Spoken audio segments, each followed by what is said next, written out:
నిజదేవుడు నిరంతర స్తోత్రార్హుడైన యేసుక్రీస్తు వారి అతి శ్రేష్టమైన నామములో ఈ రాత్రి కూడి వచ్చిన మీ అందరికీ నా హృదయపూర్వకమైన వందనాలు తెలియజేస్తున్నాను. నా తోటి దైవజనులందరికీ కూడా ప్రత్యేకమైన వందనాలు. శ్రావ్యమైన సంగీతం, ఆహ్లాదకరమైన వాతావరణం, ఇప్పటి వరకు చక్కని పాటలు పాడి బ్రదర్ వినిపించారు. అంతకు మించి అభిషేకంతో కూడిన ఆరాధన పాస్టర్ గారి ద్వారా దేవుడు జరిగించారు. నేను అన్ని గమనిస్తూ ఉన్నాను. వచ్చినప్పటి నుంచి మీరంతా చాలా శ్రద్ధగా ఉన్నారు. దేవుని మాటలు వినటానికి అనిపిస్తుంది. ఒకసారి అందరూ దేవునికి స్తోత్రం చెబుతారా? ఒక చెయ్యి ఎత్తేది రాజకీయ నాయకులు, రెండు చేతులు ఎత్తేది ప్రార్థన పరులు అని చెప్పేలోపే మీరు రెండు చేతులు ఎత్తారు. కాస్త అన్న కొంచెం మోనిటర్ పెట్టన్నా, కొంచెం మోనిటర్ పెట్టు. ప్రభు ప్రేమించి శ్రేష్టమైన సమయంలోకి మనల్ని ప్రవేశపెట్టారు. ఒక చిన్న ప్రార్థన చేస్తాను. ఆ పిదప దేవుని మాటలు మనం నేర్చుకుందాం. వాక్య స్వరూపివైన తండ్రి, ఇప్పటి వరకు మీరు తోడేయుండి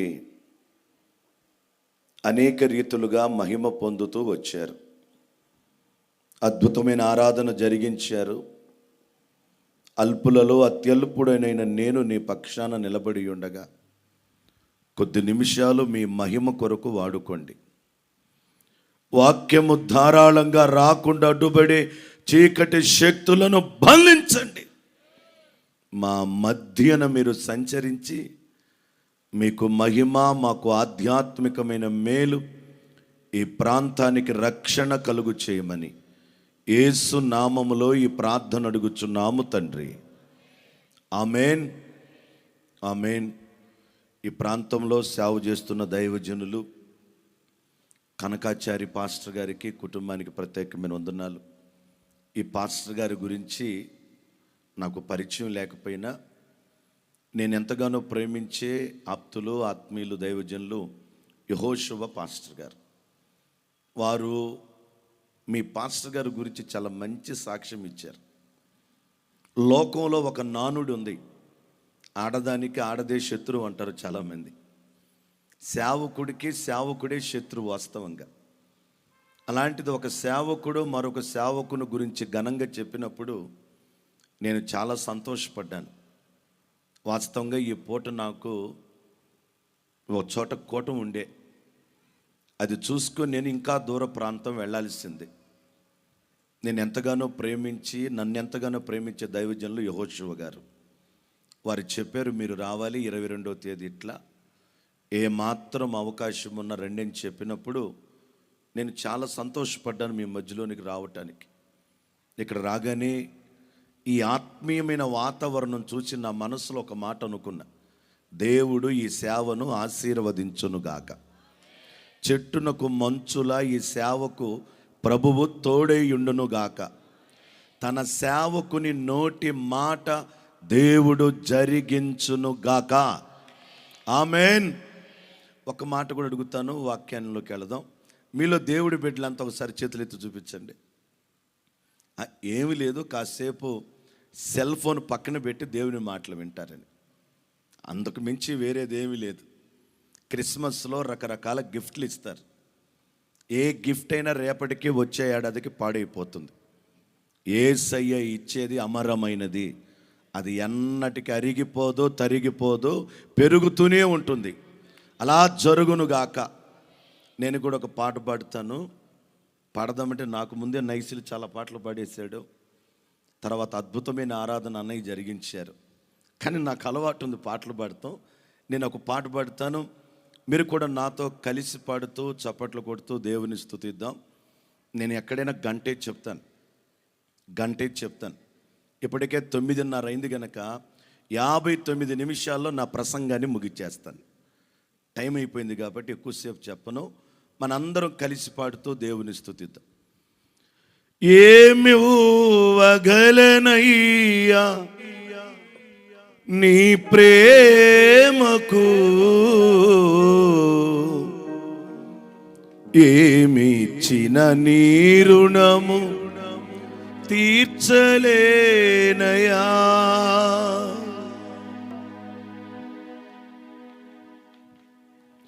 ఏమివ్వగలనయ్య నీ ప్రేమకు, ఏమిచ్చిన నీ రుణము తీర్చలేనయా. ఏమివ్వగలనయ్య నీ ప్రేమకు, ఏమిచ్చిన నీ రుణము తీర్చలేనయా. మితిలేని ప్రేమను చూపించినావు, మితిలేని ప్రేమను చూపించినావు. మమతానురాగాలు కురిపించినావు, మమతానురాగాలు కురిపించినావు. ఏమివ్వగలనయ్య నీ ప్రేమకు, ఏమిచ్చిన నీ రుణము తీర్చలేనయా. అందరూ ఏమివ్వగలనయ్య నీ ప్రేమకు, ఏమిచ్చిన నీ రుణము తీర్చలేనయా. అందరూ చప్పట్లు కొడుతూ ప్రభుని స్తుతిద్దాం.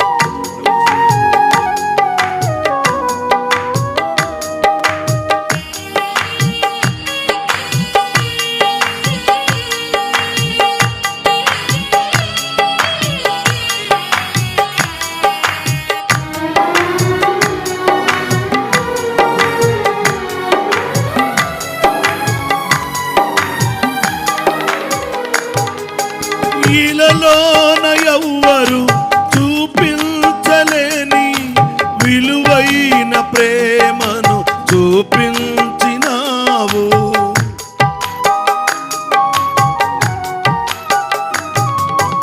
ఇలలోన ఎవ్వరు చూపించలేని విలువైన ప్రేమను చూపించినావు. కలవరము బాపి నా కన్నీరు తుడచి, కలవరము బాపి నా కన్నీరు తుడచి, శాశ్వత కృపలో నన్ను దాచినావు.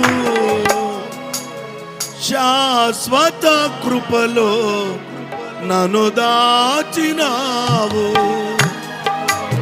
ఏమివ్వగలనయ్య నీ ప్రేమకు, ఏమిచ్చిన నీ రుణము తీర్చలేనయ్యా. అందరూ ఏమివ్వగలనయ్య నీ ప్రేమకు, ఏమిచ్చిన నీ రుణము తీర్చలేనయ్యా.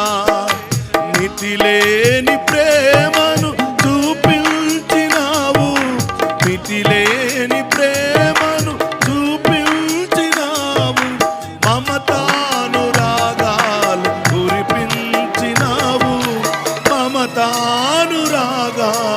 కురిపించినావు. ఏమివ్వగలనయ్య నీ ప్రేమకు, ఏమిచ్చిన నీ రుణము తీర్చలేనయా.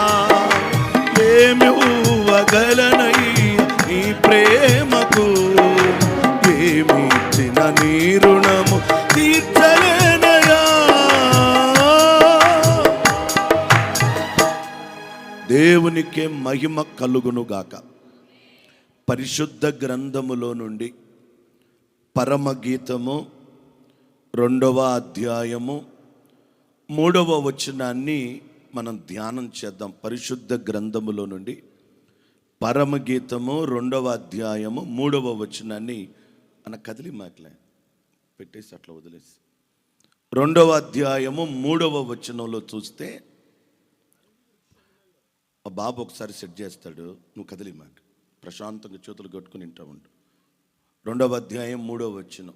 అడవి వృక్షములలో జల్దరు వృక్షం ఎట్లున్నదో పురుషులలో నా ప్రియుడు అట్లున్నాడు. మన వినికిడిలో పరిశుద్ధాత్ముడి మాటను ఆశీర్వదించునుగాక.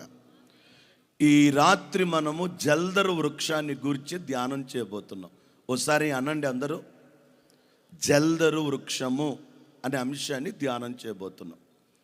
ప్రియులారా, ఈ పరమగీత గ్రంథాన్ని రచించిన రచయిత మహాజ్ఞానియును రాజునైన సొలొమోను. ఈయన గారు క్రీస్తు పూర్వము 933 సంవత్సరము నుండి 973 సంవత్సరం దాకా ఇశ్రాయేలు ప్రజల మధ్యలో రాజుగా పనిచేశారు. సొలొమోను అనే మాటకు అర్థం సమాధానము. క్రీస్తు పూర్వం 933 సంవత్సరము మొదలు 973 సంవత్సరం వరకు 40 సంవత్సరాలు సొలొమోను ఇశ్రాయేలు ప్రజల మధ్యలో రాజుగా పనిచేశారు. ఆయన మంచి యవ్వనములో ఉండినప్పుడు ఈ పరమగీత గ్రంథాన్ని రచించారు. నడిప్రాయానికి వచ్చిన తర్వాత సామెతల గ్రంథాన్ని రచించారు. ఇప్పుడు నిండు వృద్ధుడైపోయిన తర్వాత ప్రసంగి గ్రంథాన్ని రచించారు. యవ్వనంలో ఉన్నప్పుడు పరమగీతాన్ని, నడిప్రాయానికి వచ్చిన తర్వాత సామెతల గ్రంథాన్ని, తాను వృద్ధుడైపోయిన తర్వాత ప్రసంగి గ్రంథాన్ని రచించారు. ఈ పరమగీతములో తరచుగా మనకు ప్రియుడు, ప్రియురాలు అనే ఒక పదము తరచుగా కనబడుతూ ఉంటుంది. ఇక్కడ ప్రియుడు అని ఎవరిని గూర్చి రాయబడిందంటే మన ప్రభువైన యేసుక్రీస్తు వారిని గూర్చి. ప్రియురాలు అనే పదము వధువు సంఘానికి ప్రతీకగా కనబడుతూ ఉంటుంది. ఇక్కడ ప్రియురాలు ఏమంటుందంటే, అడవి వృక్షములలో జల్దరు వృక్షం ఎట్లున్నదో పురుషులలో నా ప్రియుడు అలా ఉన్నాడు అంటది. ఓ రోజు నేను ఇంగ్లీష్ బైబిల్ చదువుతున్నా. అక్కడ వ్రాయబడిన మాట ఇంగ్లీష్ ట్రాన్స్లేషన్ ఏముందంటే యాపిల్ జాయ్ అని వ్రాయబడింది. జల్దరు వృక్షము అని వ్రాయబడిన పదములో యాపిల్ జాయ్ అని వ్రాయబడింది. ఇది చదివినప్పుడు నేను ఎంతగానో ఆశ్చర్యపోయా. మార్కెట్లోకి వెళతాం, మనం తినే ఫలాలు ఎన్నో ఉంటాయి. ఎన్నుండిన యాపిల్ పండు యొక్క ప్రత్యేకత వేరు. ఒక డాక్టర్ గారికి ఆరోగ్యం సరిగా లేకపోతే ప్రార్థన చేయటానికి పిలిచారు. డాక్టర్ గారికి, ఆయనకి నేను ప్రార్థన చేయటానికి వెళ్ళా. ప్రార్థన అంతా చేసిన తర్వాత నాతో అంటాడు, రోజు ఒక యాపిల్ తినండి, జీవితంలో ఆరోగ్యంగా ఉంటారు అన్నాడు. నేను పెద్దగా నవ్వా. ఎందుకు నవ్వుతున్నారు పాస్టర్ గారు అన్నారు. ఏమన్నారు నాతో మీరు? రోజు ఒక యాపిల్ తింటే జీవితంలో డాక్టర్ దగ్గరికి వెళ్ళే పని లేదు అన్నారు కదా, అది మీరే తినకపోయారా అని అడిగా. Praise the lord. యాపిల్ నీ బ్రతుకును మార్చలేదు, యేసు ప్రభు ఒక్కడే నీ బ్రతుకును మార్చగలిగిన వాడు. Praise the Lord. ఆ ఊర్లో ఒక రాజుగారు ఉన్నారు. ఏకైక కుమారుని కలిగి ఉన్నారు రాజుగారు. ఆ రాజుగారి కుమారుడు యువరాజు మార్గంలో వెళుతుండగా మార్గాటంకానికి గురయ్యారు. ప్రమాదంలో పడిపోయారు. ప్రాణాపాయ స్థితిలోకి, మరణం అంచుల్లోకి వెళ్ళిపోయారు. ఆ ప్రాంతంలో ఉన్న 3 వ్యక్తులు అతగాడిని గుర్తించి చక్కగా వైద్యం చేయించి చనిపోవలసిన స్థితి నుండి విడిపించి ఆయన గాయాలన్నీ కట్టి తిరిగి మనిషిని చేసి ఇంటికి పంపారు. ఆయన తన తండ్రిని చేరిన తర్వాత రాజుగారితో కలిసి చెప్పాడు, నాన్నగారండి, నేను ఈయన దినాలు ఏమైపోయిన అనుకున్నారేమో, ప్రమాదానికి గురయ్యాను, మరణం అంచుల్లోకి వెళ్ళాను, చనిపోవలసిన నన్ను 3 వ్యక్తులు వాళ్ళ ప్రాణాల కంటే ఎక్కువగా ప్రేమించి నన్ను కాపాడారు నాన్నగారు అని చెప్పారు. రాజుగారు వెంటనే ఆ 3 పిలిపించారంట. నా ఏకైక కుమారుని మీరు బతికించారు, చనిపోకుండా కాపాడారు, మీ వంతు మీరు ఎంతగానో నా బిడ్డ బ్రతకటానికి దోహదపడ్డారు. నేనేదో ఒకటి మీకు చెయ్యాలనుకుంటున్నా, ఏం చేయమంటారని మొదటి వ్యక్తిని అడిగితే ఆ మొదటి వ్యక్తి అన్నారంట, 2 దినాల్లో నాకు పెళ్లి జరగబోతుంది రాజుగారు, నేను చేసిన మేలునకు నాకు ఏదో ఒకటి మీరు చెయ్యాలనుకుంటున్నారు గనక నా పెండ్లి వైభవంగా జరిగించండి అన్నారంట. ఇక రాజుగారి బిడ్డ వివాహం అయితే ఎంత వైభవంగా చేస్తారో ఈ మేలు చేసిన ఆయన పెండ్లి అంత బాగా జరిగించారంట. ఇప్పుడు 2వ వ్యక్తిని పిలిచారు. పెండ్లి అయిపోయిన తర్వాత నీకేం చేయమంటావు? నాకు గవర్నమెంట్ ఉద్యోగం అంటే ఆశ, ఉద్యోగం నేను పొందుకోలేకపోయాను, ఏదైనా అవకాశం ఉంటే నాకు ఉద్యోగాన్ని కలుగు చేయండి అన్నారంట. రాజుగారు అన్నారు, ప్రభుత్వం నాది, రాజ్యం నాది, నువ్వు అడిగింది నాకు సమంజసంగానే ఉంది, నా కొలువులో నీకు గవర్నమెంట్ ఉద్యోగం ఇస్తున్నాను అని ఆయన చెప్పారు. అతగాడు కూడా వెళ్ళిపోయాడు. ఇప్పుడు మూడో వ్యక్తిని పిలిచారంట, నీకేం చేయమంటావు? ఆయనకి పెళ్లి చేశా, ఈయనకేం ఉద్యోగం ఇచ్చా, నీకేం కావాలి? నా యొద్ద నుండి నువ్వేం ఆశిస్తున్నావు అని అడిగారంట. నాకేమి వద్దండి అన్నారంట. అట్లెట్లా? నేను నా సంతోషం కోసం నీకు ఏదో ఒకటి చేయాలనుకుంటున్నా, ఏం చేయమంటావు? దయచేసి నిరాకరించక నా మనవిని అంగీకరించి ఏదో ఒకటి నీకు చేయటానికి నాకు అవకాశం కలుగు చేయమన్నారంట. ఇతగాడు బాగా ఆలోచన చేసి, ఏమీ వద్దండి, ఇది మధు ప్రతి నెలకొకసారి, ప్రతి మాసంలో మీరు, మీ భార్య రాణి గారు, మీ ఏకైక కుమారుడు యువరాజు నెలకొక పర్యాయం మా ఇంటికి వచ్చి వెళ్ళండి చాలు అన్నాడంట. దేవునికి స్తోత్రం. అందరు అన్నారంట, ఏమిరా మెంట్ల నీకు? వాడు ఉద్యోగం అడిగాడు, వీడు పెళ్ళి అడిగాడు, ఘనంగా జరిగించుకున్నారు, ప్రక్కకి వెళ్ళిపోయారు. వాళ్ళు నెలకోసారి వస్తే ఖర్చులు ఎంత ఉంటాయో తెలుసా? మెంటల్ ఫెలో అని అందరు అన్నారంట. అవి మీకు తెలియదులే అన్నాడు. వెంటనే రాజు మంత్రిని పిలిపించి, ఇది మొదలు నేను బ్రతికున్నంత కాలం ప్రతి మాసానికి ఒకసారి నేను, రాణి, యువరాజు అతగాడి ఇంటికి వెళ్ళి రావటానికి కావలసిన సదుపాయాలన్నీ చూడండి అన్నాడంట. వెంటనే రోడ్లన్నీ వేశారు, వీధి దీపాలు వెలిగించారు, పెద్ద పెద్ద హాస్పిటల్ కట్టారు, బంగళాలు కట్టారు. ఒక విధంగా చెప్పాలంటే రాజుగారు ఉండే కోట ఎలాగుందో ఈ ఊరు రూపురేఖలన్నీ మారిపోయాయి. నేనంటాను, నెలకొకసారి వచ్చేళ్ళే రాజుకే ఇంత ఆడంబరం ఉంటే ఇప్పుడు వచ్చింది రాజులకు రాజైన యేసయ్య. కొట్టు చప్పట్లు గట్టిగా. రాజైన యేసయ్య భూలోకానికి వచ్చాడు. అందుకే ఇంత సంబరం, ఇంత ఆడంబరం, ఇంత ప్రజలు అబ్బురపరిచేంతగా కోట్ల ధనము ఖర్చు పెట్టి క్రిస్మస్ సంబరాలు ఎందుకు జరిగిస్తున్నామంటే వచ్చింది రాజు కాదు. 2 ఏళ్లకు, 3 ఏళ్లకు, 5 ఏళ్లకు, 10 ఏళ్లకు, 15 ఏళ్లకు మారేవాడు కాదు. యుగ యుగాలకు రాజు, తరతరాలకు రాజు, ప్రభుత్వములు నియమించువాడు, లేనివి ఉన్నట్టుగా పిలవగలిగిన శక్తిమంతుడు యేసు ఒక్కడే. అది పురస్కరించుకొని ఈ రాత్రి కూటాన్ని ఏర్పాటు చేశారు. ఇప్పుడు మనం జల్దరు అంటే యేసు ప్రభు వారిగా గుర్తించాలి అనండి. జల్దరు అంటే ఎవరు? ఆమెంటది, అడవి వృక్షములలో జల్దరు వృక్షం ఎట్లున్నదో నా ప్రియుడు అలా ఉన్నాడు అంటది. మార్కెట్లో ఎన్నో పండ్లు ఉన్నాయి, యాపిల్ పండు ప్రత్యేకమైనది. నిజమేనండి, మన యేసయ్య కూడా భలే ప్రత్యేకమండి. ఆయన ప్రత్యేకత చూస్తుంటే నాకు భలే ఆశ్చర్యం వేస్తుంది. ఎన్నో పాటలు రాశాను నేను, ఒక 600-700 పాటలు రాసి ఉంటాను ఇప్పటికి. వాటన్నిటిలో నాకు బాగా ఇష్టమైన పాట ఏమిటంటే, ఈ మట్టల ఆదివారాన్ని పురస్కరించుకొని ఒక పాట రాస్తూ అన్నాను, ఎవరు కోరని చిన్నగాడిద పిల్లను ఎన్నుకొంటివయ్యా నీవు యేసయ్యా, విడుదల చేయాలని విలువను ఇవ్వాలని కోరుకొంటివయ్యా నీవు కరుణామయా. ఎవరు కోరని చిన్నగాడిద పిల్లను ఎన్నుకొంటివయ్యా నీవు యేసయ్యా, ఎవరు కోరని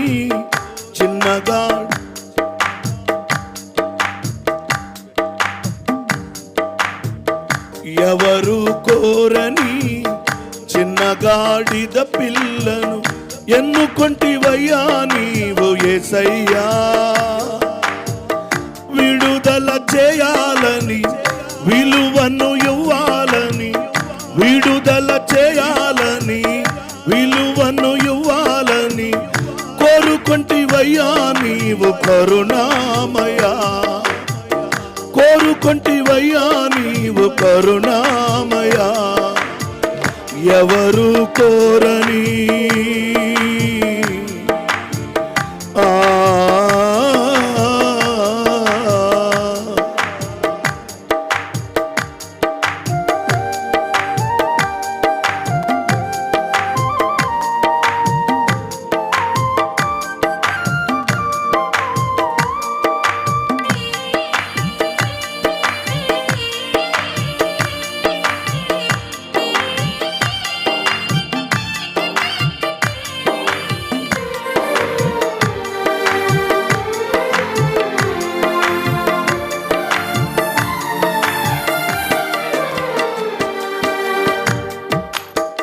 రారాజువై ఉండి గుర్రాలు అడుగలేదు, సర్వాధికారి నీవు రథాలు కోరలేదు.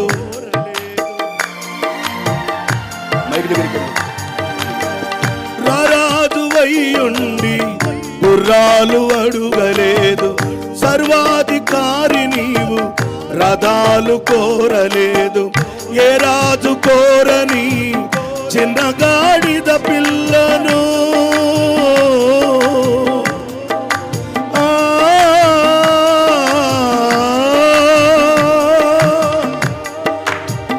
ఏ రాజు కోరని చిన్న గాడిద పిల్లను కోరుకొంటివేమయ్యా కోరిక తీర్చే స్వామి. యుద్ధం చేసేవాడికి అస్త్రాలు అందించాలి, వాళ్ళు పాట పాడేవాడు వాయిస్ మెయిన్ చేయి, వాళ్ళని వెనకాల రాని. Praise the lord. రారాజువై ఉండి గుర్రాలు అడుగలేదు, సర్వాధికారి నీవు రథాలు కోరలేదు. ఏ రాజు కోరని చిన్న గాడిద పిల్లను కోరుకొంటివేమయ్యా కోరిక తీర్చే స్వామి. నేను గమనించాను, ఒక జిల్లా స్థాయి ఉద్యోగస్తులకే పెద్ద పెద్ద బంగళాలు, ఖరీదైన కార్లు ఉంటుంటే ఆకాశ మహాకాశము పట్టజాలని గొప్ప దేవుడంట ఒక చిన్న గాడిద పిల్లను కోరుకున్నాడంట. దేవునికి స్తోత్రం. ఎంత ప్రత్యేకత అండి, ఎంత ప్రత్యేకత. ఓ రోజు ఒక చోటుకి వెళ్ళా కోటానికి. అక్కడికి వెళితే ఈ లీటర్ వాటర్ బాటిల్స్ చాలా పెట్టున్నారు అక్కడ. ఒక ఆయన ఒక బాటిల్ మొద్దీశాడు, ఈ చెయ్యి గడిగాడు. ఇంకో బాటిల్ మొద్దీశాడు, ఈ చెయ్యి గడిగాడు. 2 బాటిల్స్ తీశాడు, ముఖాన్ని కడిగాడు. 5 బాటిల్స్ పోసి కాళ్ళు గడిగాడు. చూస్తూ ఉన్నా, మీ ఇంట్లో ఇట్టగే గడుగుతారా అని అడిగాను నేను. తప్పు కదా, వాళ్ళంత ఖర్చు పెట్టి తాగటానికి తెచ్చిపెడితే మినరల్ వాటితో కాళ్ళు గడుగుతావు నువ్వు. భగవద్గీతలో శ్రీకృష్ణుడు అంటాడు ఒక మాట, యజ్ఞం అహం భవతి వినాశాయ నరక ధ్వంస ప్రాప్తి అని అంటాడు. అజ్ఞానము చేత ఏ పని చేసినా మండుచున్న నరకానికి పోతామంట. జ్ఞానముతో యేసయ్య పని చేసేదము గాక. ఆమె అంటది, ప్రియురాలు అడవి వృక్షములలో జల్లరు వృక్షము వలె నా ప్రియుడు ప్రత్యేకంగా ఉన్నాడు. అసలు ఆయన ప్రత్యేకతలు ఏంటో చూద్దాం. హెబ్రీయులకు రాసిన పత్రిక 7వ అధ్యాయము 26వ వచనాన్ని చూడగలిగితే వాక్యం ఈ రీతిగా మనతో మాట్లాడుతుంది. హెబ్రీయులకు రాసిన పత్రిక 7వ అధ్యాయము 26వ వచనాన్ని చూస్తే అక్కడ ఈ విధంగా వ్రాయబడింది, పవిత్రుడును నిర్దోషియు నిష్కల్మషుడును పాపులలో చేరక తన్ను ప్రత్యేకపరచుకున్నవాడు. ఏమిటి యేసుక్రీస్తు వారి యొక్క ప్రత్యేకత? పవిత్రుడు, నిర్దోషి, నిష్కల్మషుడు, పాపులలో చేరక తన్ను తాను ప్రత్యేకపరుచుకున్నాడంట. లోకంలో ఎందరో గనులు ఉన్నారండి. ఈరోజు ఇన్ని వందల వేల మంది ఇక్కడ ఈ కూడుకోవటానికి కారణం ఏంటంటే, ఎందరో ఉన్నారు లోకంలో, శక పురుషులు, యుగ పురుషులు, పుణ్య పురుషులు, అవతార పురుషులు. కానీ యేసయ్య ఒక్కడే ప్రత్యేక పురుషుడు. దేవునికి స్తోత్రం కలుగునుగాక. శక పురుషులు, యుగ పురుషులు, పుణ్య పురుషులు. మా తాతగారు అనేవారు, పురుషుడు వేరు పుణ్య పురుషుడు వేరంట. ఏంటి తాతయ్య తేడా అని అడిగా. అందరు వింటున్నారా? ఒక భార్య ఉంటే పురుషుడు, 2 భార్యలు ఉంటే పుణ్య పురుషుడు అన్నాడు. నాకు ఆశ్చర్యం వేసింది. ఒక భార్య ఉంటే పురుషుడు, 2 భార్యలు ఉంటే పుణ్య పురుషుడు అంట. 4 తంతే సంఘ పెద్ద అంట. ఇల్లు వదిలిపెట్టి తిరిగితే మహిళా మండల ప్రెసిడెంట్ అంట. ఆయన చెప్పేవాడు, నాకు తెలియదు ఇవన్నీ. ఇప్పుడు లేళ్ళే మా తాత వెళ్ళిపోయాడు పైకి. నాకు భలే ఆశ్చర్యం అనిపించేది. యేసుక్రీస్తు ప్రత్యేకత ఏమిటంటే ఆయన పవిత్రుడు, నిర్దోషి, నిష్కల్మషుడు, పాపులలో చేరక తన్ను తాను ఎలా ఉంచుకున్నాడంట? ప్రత్యేకపరుచుకున్నాడంట. బహుశా అందుకే ఆ ప్రియురాలు అంటది, అడవి వృక్షములలో జల్దరు వృక్షము వలె నా ప్రియుడు ప్రత్యేకంగా ఉన్నాడు. అసలు ఏమిటి ఆయన ప్రత్యేకత? ఆయన దగ్గరికి రావటం వల్ల మనకు జరిగే మేలేమిటి? పరమగీత గ్రంథము దేవుని వాక్యములో నుండి చూద్దాం. పరమగీతము 8వ అధ్యాయము 5వ వచనాన్ని ధ్యానం చేద్దాం. దేవుని వాక్యములో నుండి పరమగీతము 8వ అధ్యాయం 5వ వచనాన్ని మనం ధ్యానం చేద్దాం. తన ప్రియుని మీద ఆనుకొని అరణ్య మార్గమున వచ్చుచున్న ఈమె ఎవతే? జల్దరు వృక్షము క్రింద నేను నిన్ను లేపితిని. ప్రారంభములో చెప్పాను, జల్దరు అంటే మన ప్రభువైన యేసయ్య. ఓసారి అందరూ నోరు తెరిసానండి ఆ మాట. జల్దరు అంటే ఎవరు? యేసయ్య. గట్టిగా చెప్పండి. మీరు ఎవరు బాగా చెప్తే వెళ్ళేటప్పుడు ఈ సిమెంట్ రోడ్డు మీకు రాసి వెళ్ళిపోతాను. ఇప్పుడు చెప్పండి, గట్టిగా చెప్పండి. జల్దర్ అంటే ఎవరు? మన ప్రభువైన యేసయ్య. బైబిల్ అంటుంది ఏమిటైన ప్రత్యేకతలంటే, జల్దరు వృక్షము క్రింద నేను నిన్ను లేపితిని అంటాడు. అంటే యేసుక్రీస్తు వారు 2024 సంవత్సరాల కిందట పరలోకం వదిలి భూలోకానికి వచ్చారు. 1991 సంవత్సరాల కిందట నీ కొరకు నా కొరకు కలువరి శిలువలో యాగమైపోయారు. ఈయన నీ కొరకు నా కొరకు చేసేది ఏమిటంటే పడిన స్థితి నుండి పైకి లేపుతాడు. కొందరు అప్పుల్లో పడ్డారు ఈ రోజుల్లో, కొందరు పాపంలో పడ్డారు, శోధనలో పడ్డారు, కొందరు శ్రమల్లో పడ్డారు, కొందరు ఇక్కట్టుల్లో పడ్డారు, మరికొందరేమో శత్రువు బంధకాల్లో పడ్డారు. ఈ రాత్రి ఈ స్థలానికి వచ్చిన రాలేకపోయిన మైకు ద్వారా వింటున్నా నా ప్రియమైన సహోదరి సహోదరుడా, యేసుక్రీస్తు ఎంత గొప్ప దేవుడంటే నీవు పడిన స్థితి నుండి నిన్ను పైకి లేపే దేవుడు. దేవునికి మహిమ కలుగును గాక. ఆయన ఎలాంటి దేవుడంటే నీవు పడిన స్థితి నుండి నిన్ను పైకి లేపుతాడు. ఏ స్థితిలో పడిపోయావో, ఎలాంటి స్థితిలో పడిపోయావో. నేను ఒక ఇంటికి ప్రార్థన చేయటానికి వెళ్ళా. ఆ అపార్ట్మెంట్ ముందు కారాగానే అలా పైన చూసా. పైన ఏమని రాస్తుందో తెలుసా? ఆనంద నిలయం అని రాస్తుంది అపార్ట్మెంట్ పైన. లోపలికి వెళ్ళా. ఎప్పటి నుంచో పిలుస్తున్నారు ఆ కుటుంబం ప్రార్థన చేయమని. వెళ్ళి కూర్చున్నాను. అక్కడ కూర్చున్న తర్వాత ఆయన నా దగ్గరికి వచ్చి, ప్రైజ్ లార్డ్ పాస్టర్ గారు, నేనే మిమ్మల్ని ప్రార్థన చేయడానికి ఆహ్వానించింది అన్నారు. తమరు ఏం చేస్తారు అని అడిగా. పలానా మండలానికి revenue officer, MRO mandal revenue officer అన్నాడు. ఓ ఎంఆర్ఓ గారా, చాలా సంతోషం. ఆయన భార్యను పిలిచాడు. ఈమె పంచాయతీరాజ్ డిపార్ట్మెంట్లో సూపరింటెండెంట్గా పనిచేస్తుంది అన్నాడు. ఓ వెరీ గుడ్. ఇద్దరు ఉన్నతమైన స్థితిలో ఉన్నారు. మరి ఎందుకు నన్ను ఆహ్వానించారు ప్రార్థన చేయటానికి అన్న. 70 లక్షలు అప్పు ఉందండి, ప్రార్థన చేయించుకోవడానికి పిలిచాము అన్నారు.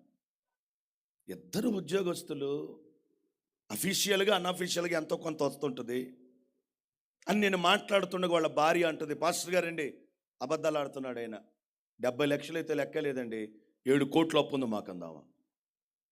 7 కోట్ల ఇంటి మీద ఏం రాస్తుంది? కానీ వీళ్ళకేమీ లేదు. వీళ్ళు దేంట్లో పడ్డారు? అప్పుల్లో పడ్డారు. మీకు తెలుసు అప్పులు ఎందుకు అవుతాయో? నేను చెబుతా అప్పులు ఎందుకు అవుతాయో. బడాయి ఉంటే అప్పులు అవుతాయి. ఎందుకు అవుతాయి అప్పులు? అన్నయ్య అంతే కదా. అప్పులు ఎందుకు అవుతాయి? బడాయి ఉంటే అప్పులు అవుతాయి. ఆయన బుల్లెట్ కొన్నాడు, నాకు బుల్లెట్ కావాలా. ఆయన మడికట్టు చైన్ వేసాడు, నేను మడికట్టు చైన్ వేయాలా. ఆయన సగం కొరికిన యాపిల్ ఫోన్ వాడుతున్నాడు, అసలు కొరకని యాపిల్ నేను వాడాలా.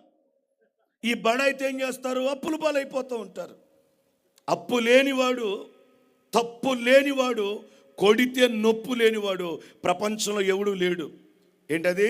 అప్పు లేనివాడు, తప్పు లేనివాడు, కొడితే నొప్పు లేనివాడు ప్రపంచంలో ఎవరు లేరు. అయితే నేనంటాను, ఈ రాత్రి నువ్వు ఏ స్థితిలో పడ్డావో, అప్పుల్లో పడ్డావా, రోగాల్లో పడ్డావా, బాధల్లో పడ్డావా, నిందల్లో పడ్డావా, ఇక్కటుల్లో పడ్డావా, సమస్యల ఊబిలో పడ్డావా, నువ్వు ఏ స్థితిలో నువ్వు పడ్డావో, నీవు పడిన స్థితి నుండి పైకి లేపటానికి యేసయ్య పరలోకం నుండి భూలోకానికి వచ్చాడు. దేవునికి స్తుతి కలుగును గాక. క్రిస్మస్ గనక యేసయ్య పుట్టలా, క్రిస్మస్ గనక యేసయ్య పుట్టలా, యేసయ్య పుట్టాడు కాబట్టి మనందరం క్రిస్మస్ జరుపుకుంటున్నాం. ఆయన ఎందుకు భూలోకానికి వచ్చాడో తెలుస్తున్నా, నీవు పడిన స్థితి నుండి నేను పైకి లేపడానికి వచ్చాడండి. కొంతమంది వీళ్ళ మాటల్లో పడిపోతూ ఉంటారు. నేను ఆ పాట మీరు వినే ఉంటారు, 2008లో రాశాను ఒక పాట. మా నాన్నగారు పోలీస్ డిపార్ట్మెంట్లో పనిచేస్తారు. ఈ నక్సలైట్ను రాడికల్ ఎవరో సంథింగ్ ఒక ఆయన్ని పట్టుకొస్తే ఆయన మరలా కోర్టుకు అప్పగించడానికి టైం అయిపోయింది. మా నాన్నగారి పైన ఉన్న సుపీరియర్ ఆఫీసర్, సంఖ్యలు వేసాం కదా, మీ ఇంటికి తీసుకెళ్ళు, ఉదయాన్నే కోర్టుకు అప్పచెబుదాం అన్నారు. అప్పుడు నేను 10th చదువుతున్నా. రాగానే బాబు ఒక స్టీల్ ప్లేట్ ఇస్తావా అన్నాడు నన్ను. నేను భోజనానికి ఏమో అనుకున్నా, భోజనం చేయలేదా? లేదు, మీ అమ్మగారు మంచి వేడి భోజనం పెట్టారు, మీ నాన్నగారు మీ అమ్మగారు, మరి స్టీల్ ప్లేట్ ఎందుకన్నా? నాకు కొంచెం పాటలు పాడుకునే అలవాటు ఉంది, అట్లా దొరివేస్తా పాటలు పాడతాను అన్నాడు. నాకు చిన్నప్పటి నుంచి ఇంట్రెస్ట్. ఆయన ఏమని పాడాడు తెలుసా?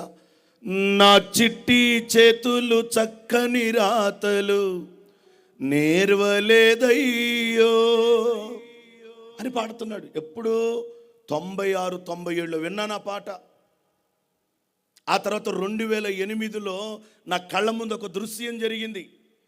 అది నా మనసులో పెట్టుకొని పాట రాద్దాం అనుకున్నా. భావాలు లోపల ఉన్నాయి భావాలు, ఆలోచనలు. వాటికి ఒక రాగం కావాలి. వెంటనే 96, 97లో అతను పాడిన పాట నా మనసుకు వచ్చింది. వెంటనే ఏమన్నానంటే, కళ్ళ ఎరుగని తెల్ల పావురమా పైకెగిరావా, కఠినమైన ఈ లోకపు పోకడా కానక ఉన్నావా, అయ్యో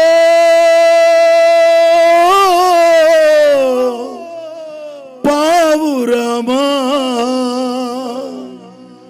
ఓ పావురమా.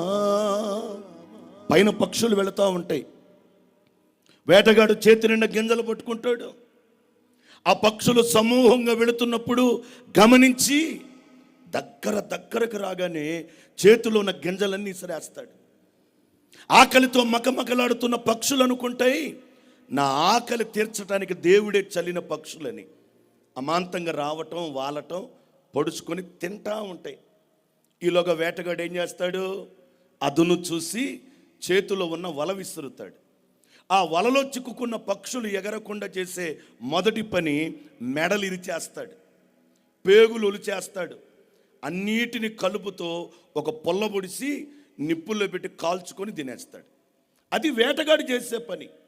ఈ రోజుల్లో యవనస్తులు చాలామంది రంగురంగుల ఆకర్షణల్లో, మాటల్లో, వాక్చాతుర్యములో, మనుషుడు కల్పించిన పద్ధతుల్లో పడిపోతున్నారు, చెడిపోతున్నారు, కృంగిపోతున్నారు.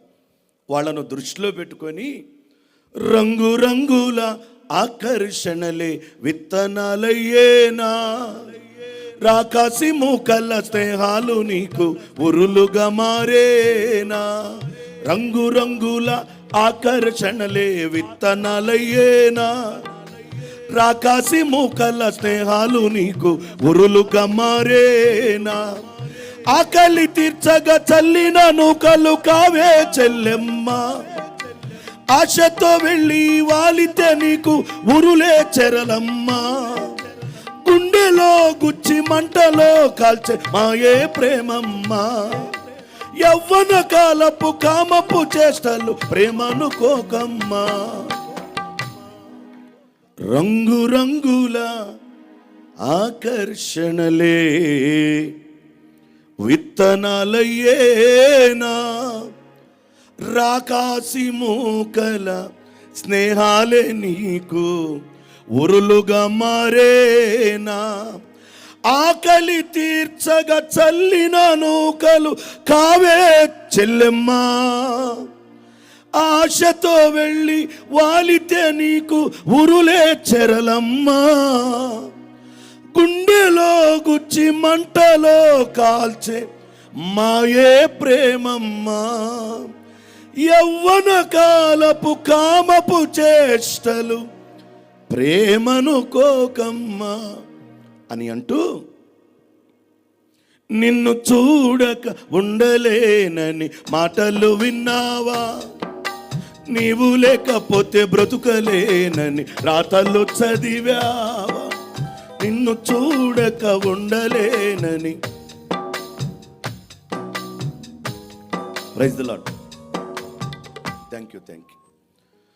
నిన్ను చూడక ఉండలేనని ఆగనా మాటలు విన్నావా, నీవు లేకపోతే బ్రతుకలేనని రాతలు చదివావా, ప్రేమంటేనే తెలియని మనుషుల గారడి చెల్లెమ్మ,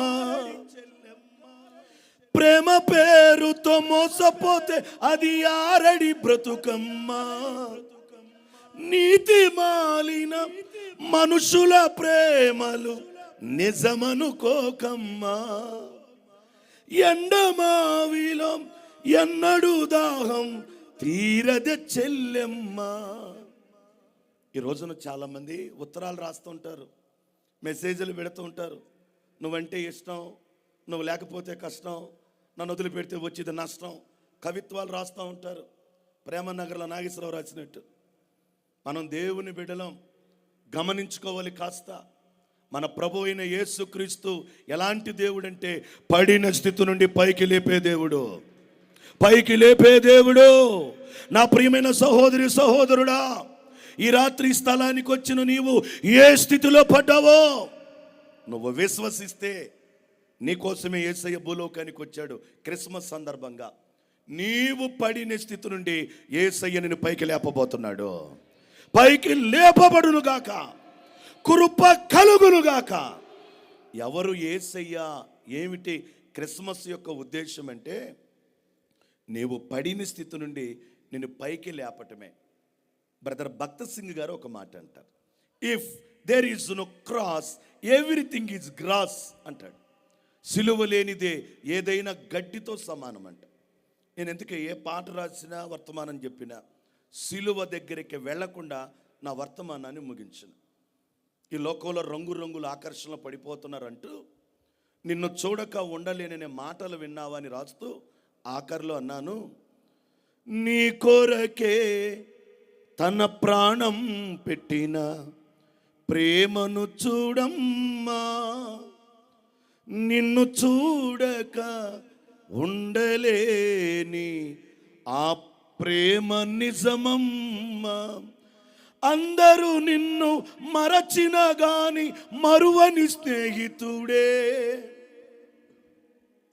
కొందరిలాగా మధ్యలో నిన్ను విడువని ప్రేమికుడే, రక్తం కార్చి ప్రేమ లేక రాసిన నీ ప్రియుడే, రక్షణనిచ్చి రాణిగా చేసే యేసు రాజుగనుడే.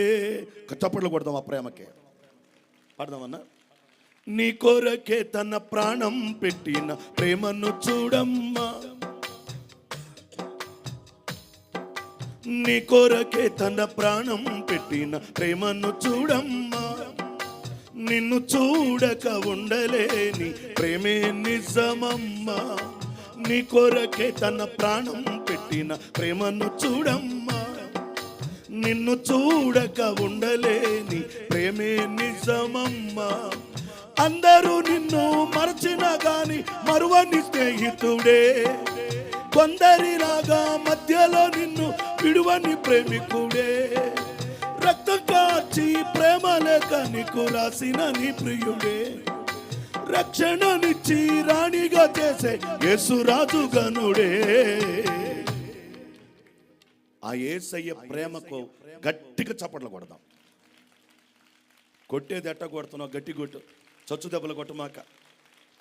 మీరు ఎవరు బాగా కొడితే వాళ్ళ అకౌంట్లో 18,750 యాత్త. ఇప్పుడు కొట్టండి గట్టిగా. ఇప్పుడు లేదంటారా? సరే, ఈ పోతిరెడ్డి పల్లి మీకు ఇచ్చేసి వెళ్ళిపోతా. దేవునికి స్తుతి కలుగును గాక. జల్దరు వృక్షమైన యేసుక్రీస్తు 2024 సంవత్సరాల కిందట పరలోక మహిమను వదిలి భూలోకానికి దిగి వచ్చారు. ఎందుకు శరీరధారిగా యేసుక్రీస్తు భూలోకానికి వచ్చారంటే నీవు పడిన స్థితి నుండి నేను పైకి లేపడానికి వచ్చారు. ఆయన కులాలకి, మతాలకి, ఆచారాలకి, సిద్ధాంతాలకి, సాంప్రదాయాలకు ఆయన దూరమైన దేవుడు. ఒక కులానికి, ఒక ప్రాంతానికి చెందినవాడు కాదు. అక్టోబర్ 2వ తేదీ మీ అందరికీ తెలుసు. ఏమిటి ప్రత్యేకత? గాంధీజీ జయంతి. చాలాసార్లు అక్టోబర్ 2వ తేదీ భారతదేశం దాటి వెళ్ళిపోతూ ఉంటానా, గాంధీజీ గురించి ఎవరు మాట్లాడట్లా. ఒక భారతదేశంలోనే గాంధీ గురించి మాట్లాడుతున్నారు. ఎందుక అని ఆలోచన చేస్తే గాంధీ ఈ భారతదేశానికి చెందినవాడు. 2వ తేదీ ఆయన ఫోటో పెట్టి పూలమాలలేసి పూలు వేస్తూ స్కూళ్ళల్లో, కాలేజీల్లో, గవర్నమెంట్ ఆఫీసుల్లో ఈయన గురించి మాట్లాడతారు. అక్టోబర్ 3వ తేదీ మరలా గాంధీ గారు సర్దుకుని లోపలికి వెళ్ళిపోతాడు. ఫిబ్రవరి 12వ తేదీ అబ్రహాం లింకన్ పుట్టినరోజు. ఇట్లాగే అమెరికా అంతా వైభవంగా జరుపుతారు. 13వ తేదీ వెళితే అబ్రహాం లింకన్ గురించి ఎవ్వరూ మాట్లాడరు. జూలై 26వ తేదీ Nelson Mandela, he's a light of Africa, he's a father of Africa. Africa ఖండాన్ని వెలిగించిన వాడు, తండ్రి లాంటి వాడు. ఆయన పుట్టినరోజు పురస్కరించుకొని ఆఫ్రికా ఖండంలోనే నెల్సన్ మండేలా పుట్టినరోజు జరుపుతారు. అక్టోబర్ 2 ఎవరిది? గాంధీది. ఫిబ్రవరి 12 ఎవరిది? Abraham Lincoln. జూలై 26 ఎవరిది? Nelson Mandela. ఈ 3 రోజులే వాళ్ళు కొనియాడబడేది. కానీ నేనంటాను, ఉదయం లేచింది రాత్రి మొదలు, జనవరి మొదలుకొని డిసెంబర్ 31 వరకు ప్రతిరోజు ప్రకటించబడువాడు యేసు ఒక్కడే, పొగడబడువాడు యేసు ఒక్కడే, అనేకుల చేత నిత్యము విమర్శించబడుతున్నవాడు కూడా యేసు ఒక్కడే. ఆయన లాంటి దేవుడు లేడు. ఒక రోజుకి, ఒక ప్రాంతానికి, ఒక నెలకి సంబంధించిన వాడు కాదైనా సర్వయుగములకు రాజయ్య ఉన్నాడు. ఆ రారాజైన యేసయ్య, అమ్మా అయ్యా నీకోసమేనమ్మా వచ్చాడు పరలోకం వదిలిపెట్టి. ఎందుకో తెలుసా? నీవు పడిన స్థితి నుండి నిన్ను పైకి లేపటానికి. నీ బంధువులు లేకపోవచ్చు, నీ స్నేహితులు నిన్ను లేపకపోవచ్చు, నీ ఏరియాలో ఉన్న రాజకీయ నాయకులు నిన్ను పట్టించుకోకపోవచ్చు, ఈ భారతదేశాన్ని కాపాడుతున్న త్రివిధ దళాలు నీకు మేలు చేయకపోవచ్చు. కానీ నీ ఉండిన స్థితి నుండి పైకి లేపగలిగిన వాడు యేసు ఒక్కడే. 2వ విషయాన్ని చెప్తాను, ఎందుకు యేసుక్రీస్తు వారు భూలోకానికి వచ్చారు. ఆ జల్దరు వృక్షములో ఉన్న 2వ అనుభవాన్ని చెప్తాను. పరమగీతము 2వ అధ్యాయము 3వ వచనాన్ని ధ్యానం చేద్దాం ప్రియులారా. పరమగీతము 2వ అధ్యాయము 3వ వచనం. అడవి వృక్షములలో జల్దరు వృక్షం ఎట్లున్నదో పురుషులలో నా ప్రియుడు అట్లున్నాడు. ఆనందభరితనై నేనతని నీడను కూర్చుంటిని. ఈ జల్దరు వృక్షం చేసే మొదటి పని ఏమన్నాను? పడిన స్థితి నుండి పైకి లేపుతుంది. 2వది, ఈ జల్దరు వృక్షముగా పిలువబడే యేసయ్య చేసే 2వ పని ఏమిటంటే నీడనిస్తాడంట. ఏమిస్తాడు ఆయన? ఈరోజు నిలవ నీడ లేక ఎంతోమంది అల్లాడిపోతున్నారు. రకరకాల నీడల్లోకి మనుషులు వెళ్ళిపోతున్నారు. నా ప్రియమైన సహోదరి సహోదరుడా, దేవుని సేవకుడిగా నేను చెప్పగలను, ఈ లోకములో ఏ నీడ శాశ్వతమైనది కాదు. ఆ ఏరియాలో కొన్ని కప్పలు ఉన్నాయంట. ఎక్కడ చూసిన మైదానాలన్నీ ఎండిపోయినాయి. తడి లేదు, బురద లేదు. తడి కొరకు, నీటి కొరకు, నీటి ఎద్దడి కొరకు ఆశపడుతూ, ఆరాటపడుతూ కప్పల పైకి ఎగురుతున్నాయంట. ఎగిరిన ప్రతిసారి ఎక్కడైనా నీడ కనపడిద్దేమో, తడి కనపడిద్దేమో, నేలలో తేమ ఎక్కడైనా కనపడుతుందేమో అని అలా పైకి చూస్తుంటే అరచెయ్యంత నీడ కనపడిందంట. ఈ కప్ప పరిగెత్తుకుంటూ వెళ్ళిపోయిందండి పాపం అక్కడికే. అమ్మయ్య, దేవుడు నాకు నీడనిచ్చాడు బాబు, ఎండ తప్పించుకున్నానని కాసేపు సేద తీర్చుకొని ఈ కప్ప అలా కళ్ళు 2 పైకెత్తిందంట. ఏమిటి అరచేతంత నీడ? సొర చెట్టు ఆకేమో అనుకుంది, ఇస్తరాకు ఏమో అనుకుంది, బాదం చెట్టు, టేకు చెట్టు నీడేమనుకుంది. తీరా 2 కళ్ళు పైకెత్తి చూస్తే అది నాగుపాము పడగ నీడ. అయ్యో, ఈ నీడ నాకు క్షేమము కాదనుకునే లేపే వెంటనే పాము ఆ కప్పని కబళించి వేసింది. ఈ రాత్రి వాక్యం వింటున్న సహోదరుడా, ఏ నీడకు నువ్వు పరిగెత్తుతున్నావు? ఒకవేళ నిలువు నీడ లేక, ఆదరించేవారు లేక అల్లాడిపోతున్నావేమో. నీకు నిత్యాశ్రయ దుర్గముగా ఉండాలని యేసయ్య పరలోకం వదిలి భూలోకానికి వచ్చాడు.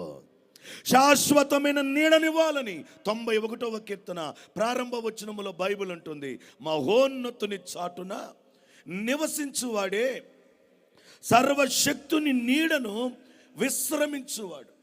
ఆయన నీడను నీకు నాకు ఇవ్వాలని వచ్చాడంట.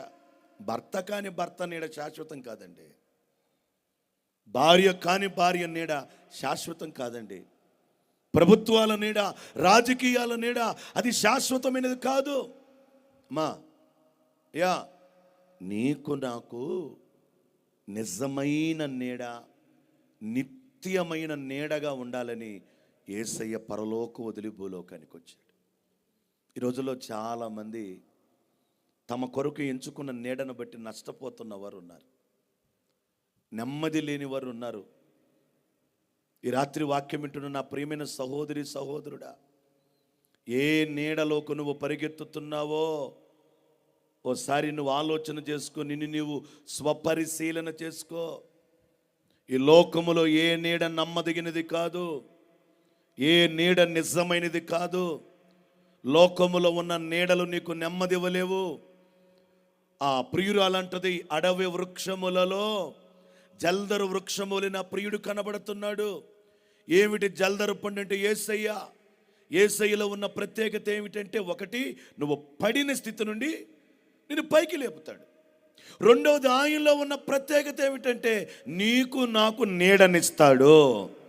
ఈ రోజులో చాలామంది నేను గమనిస్తున్నాను, నీడ లేదండి. నీడంటే నెమ్మది, నీడంటే ఆరోగ్యం, నీడంటే సమాధానం. యేసుక్రీస్తు వారు శరీరధారిగా పుట్టగానే దూతలు అంటున్నాయి, సర్వోన్నతమైన స్థలములలో అనండి అందరూ, దేవునికి మహిమయు ఆయనకిష్టులకు భూమి మీద సమాధానము. ఈరోజు ఎక్కడ చూసినా కనబడనిది ఏదైనా ఉందంటే ఏంటది?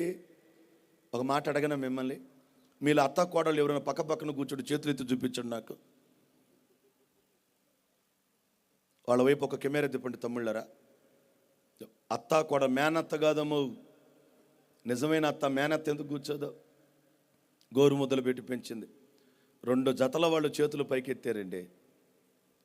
మీరు వెళ్ళేటప్పుడు కుర్చీలు మొత్తం మీరే సర్దేయాలండి. ఇక ఏమి ఇస్తాం వాళ్ళకి అంతకంటే బహుమానం? Praise the Lord. ఇప్పుడు ఇంకో మాట కూడా అడుగుతా, మీలో తల్లి కూతురు పక్క పక్కన కూర్చున్నాడు, చేతులు ఎత్తండి అన్నాను అనుకో, అదిగో చేతులు, వద్దు వద్దు వద్దు, చాలా చేతులు పైకి ఎత్తారు. సమాధానం లేదు. ఓ రోజు ఒక పెళ్ళిలో వాక్యం చెప్పడానికి వెళ్ళా. అసలు నేను ఎప్పుడు పెళ్ళిళ్ళకి ఫంక్షన్లకి పొరపాటును వెళ్ళను. మా గురువు గారు బ్రదర్ జి దావీద్ రాజు గారు, ది పెంటెకోస్తు మిషన్, ఆయన ఎప్పుడు నాతో చెప్పేవాళ్ళు, నైనా పెళ్ళిళ్ళకి ఫంక్షన్లకి మనం వెళ్ళకూడదు, అక్కడ ఎవరు వాక్యం వినరంటే అంతసేపటికి పట్టు సీర సరి చేసుకోవటం, కట్టుకున్న బట్టలు తొలగిపోకుండా ఉండటం, గంజి బిర్ర మీద సెగ్గట్లు వచ్చిన వాళ్ళకి కూర్చుంటారండి ఇట్లా. నిజమే, అందుకే నేను ఫంక్షన్లకి పెళ్ళిళ్ళకి వెళ్ళను. వాళ్ళ బాధలు మామూలు బాధలు కాదు. నేను ఎంతోమందిని చూసా. ఇలాగే ఒక చర్చి దగ్గరలో క్రిస్మస్ నాటకం వేశారంట. తెల్లవారితే క్రిస్మస్ పండుగ, తెల్లవారితే క్రిస్మస్ పండుగ. ఆ చర్చికి దగ్గరలో ఒక క్రిస్టియన్ కాలేజ్ ఉందంట, క్రైస్తవ కళాశాల. క్రిస్మస్ నాటకం వేశారంట. 6 గంటలు మొదలుకొని రాత్రి 12 గంటల దాకా క్రిస్మస్ జరిగిందండి. డ్రామా అంతా అయిపోయింది. ఎటోళ్ళు అటు వెళ్ళిపోయారు. ఈ బాబు బయలుదేరి ఇంటికి వెళుతూ చర్చి మీదగా వెళుతున్నాడంట. రేపొద్దున పాస్టర్ గారు పండగ ప్రార్థన పెందలాడే పెడతాడు. ఇప్పుడు చూస్తే 12:30 అయిపోయింది. నేను ఇంటికి చేరుకొని ఒక ముద్ద తిని పండుకునేసరికి 2 అవుతుంది. రేపొద్దున పండగ పూట రాగలుగుతానో లేదో, ఇప్పుడే కాసేపు వెళ్ళి ప్రార్థనలో కూర్చుందామని పాస్టర్ గారు చెప్తున్న చర్చిలోకి ఈ బాబు చర్చిలోకి వెళ్తున్నాడంట.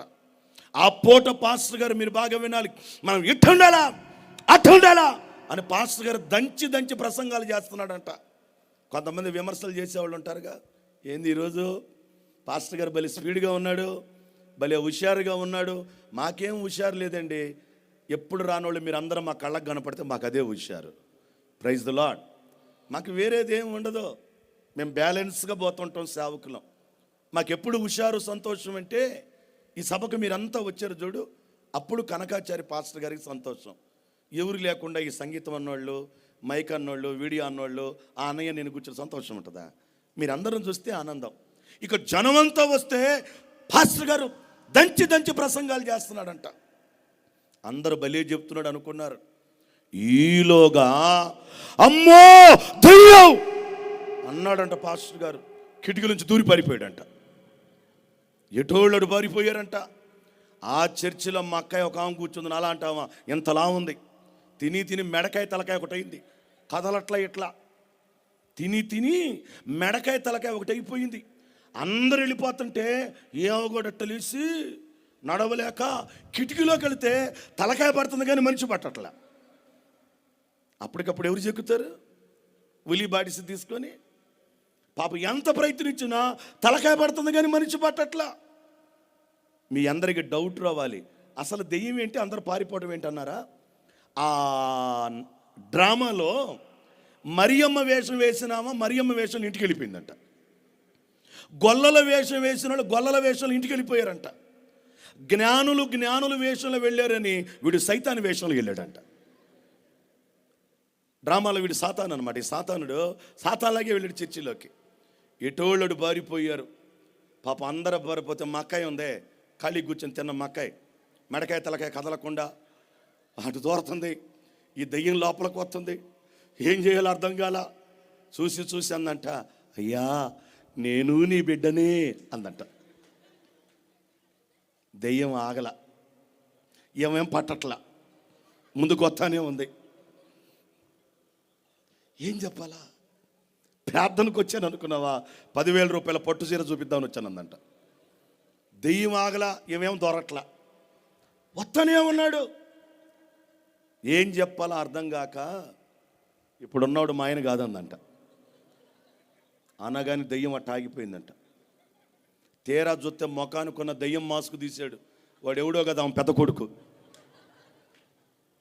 కొడుకు. ఇంతకాలం అనుకుంటున్నాడు ఇది శుభోదయం క్రీస్తు జన్మదినం అని పాటలు పాడుతుంటే, ఇది లోక కళ్యాణం మేరీ పుణ్యదినం. అసలు ఆ మేరేమో ఈ మేరీ కనపడుతుంది ఆయనకి, యేసు ప్రభుని కన్నా మరియలాగా. వీడు మాస్క్ తీయగానే అప్పుడాగే అంటుందంట. ఈ రోజుల్లో చాలామంది చర్చికి పోతున్నారు కానీ బతుకులు మారట్లా. మనందరి జీవితంలో పెను మార్పు ఈ రాత్రి కలుగునుగాక. ఇప్పుడు సమాధానం గురించి చెప్తున్నాను కదా, ఏ ఫంక్షన్కి పెళ్ళికి వెళ్ళను, అస్సలు పొరపాటును వెళ్ళను. అనుకోకుండా నేను ఆ పెళ్ళికి వెళ్ళాల్సి వచ్చింది వర్తమానం అందించడానికి. నాకు లైసెన్స్ కూడా లేదు, మ్యారేజ్ లైసెన్స్ కావాలని తీసుకోలే. ఆ పాస్టర్ గారు అన్నారు, ముందు వర్తమానం చెప్తారా పెళ్లి చేయమంటారా అన్నారు. నేను అడిగా, అసలు పెళ్ళిలో ఏం జరిగిద్ది అని అడిగా. ముందు వర్తమానం చెప్తారు, తర్వాత పెళ్లి చేస్తామండి అన్నారు. మనం అట్లొద్దులే, వెరైటీ చేద్దాం, ముందు నువ్వు పెళ్లి చేయి, తర్వాత నేను వర్తమానం చెప్తాను అన్న. సరే పాపం ఆయన కూడా నన్ను గౌరవించి ఈ పెళ్లి కూతురు పెళ్లి కొడుకు చెప్పాల్సినవన్నీ చెప్పాడు. అదేదో చేపిస్తారుగా ప్రమాణాలు, ఏంటవి ప్రమాణాలు, పరమాణం కదా ప్రమాణాలు. ఆ ప్రమాణాలన్నీ చేపించిన తర్వాత ఈ పాపోళ్ళ తల్లిదండ్రులు బాబోళ్ళ తల్లిదండ్రులు వేదిక మీదకి పిలిచి ఇద్దరిని చేతుల్లో చేయి పెట్టించాలి. ఇప్పుడు ఆ అమ్మాయి ఉంది తెలుసా, వాడి చేతిలో నా చేయి పెట్టనంటుంది. ఈ పాస్టర్ గారు అట్టట్టాగమ్మా పెళ్లిలో ప్రమాణం అది, మీ అమ్మ మీ నాయన వాళ్ళ అమ్మ వాళ్ళ నాయన మీ ఇద్దరు చేతుల్లో బట్టి ఎన్ని అనవసరం, నేను వాడి చేతుల్లో చేయి పెట్టనంటుంది ఆ అమ్మాయి. పాస్టర్ గారు బతిలాడాడు, వేదిక మీద అందరూ బతిలాడారు, నేను ఒక్కడిని అలా కూర్చున్నా. ఇప్పుడు నా మాట ఎందుకంటే పరుగు పోయింది కదా, అందరూ అడుగుతున్నారు. ఆయనేమో మొండివాడు, చెయ్యి పెడితేనే పెళ్లి చేస్తానంటున్నాడు ఆయన. ఈ అమ్మాయి వాడి చేతుల్లో చెయ్యి పెట్టనంటుంది. నేను మెల్లగా లేచెళ్ళి, అమ్మా నీకు దండం పెడతా, నా మాట కూడా వినకపోతే తుస్సని నా పరువు పోయింది. నీ పెళ్ళిలో వాక్యం చెప్పాలని 350 కిలోమీటర్లు ప్రయాణం చేసి వచ్చా, నా కర్మగాలి, ప్లీజ్ నా కోసం వాడి చేతిలో చేయబెట్టమ్మా, 5 నిమిషాలు వాక్యం చెప్పి కనబడకుండా వెళ్ళిపోతానన్న, మీకోసం చేస్తాను అంది. అందరూ ఊరట తీసుకున్నారు. ఇప్పుడు ఏం చేసిందో తెలుసా, ఆ అబ్బాయి చేతి అమ్మాయి చేతులు పెట్టబోతుండే మధ్యలో ఖర్చు పెట్టింది. ఆ పాస్టర్ గారు అన్నా ఖర్చు ఏదో ఒకటి నాయన ముందు పెళ్ళిది. అసలు ఆ అమ్మాయి ఒప్పుకోలా, ఇప్పుడు ఖర్చు పైన పెడితే చేయి పెట్టింది. ఎందుకు ఏం జరిగిందని అడిగా. అంత అయిపోయినాక అడిగితే అమ్మాయి అంది, ఇంతకు ముందు పెళ్లి చూపులు చూసి వెళ్ళి పెళ్లి రోజు దాకా అబ్బాయికి అమ్మాయికి పరిచయం ఉండేది కాదు. మరి ఈ మధ్య ఇది మాయరోగం కొత్తగా వచ్చింది, అప్పుడే ఫోన్ నెంబర్ ఇచ్చి వెళ్తున్నారు.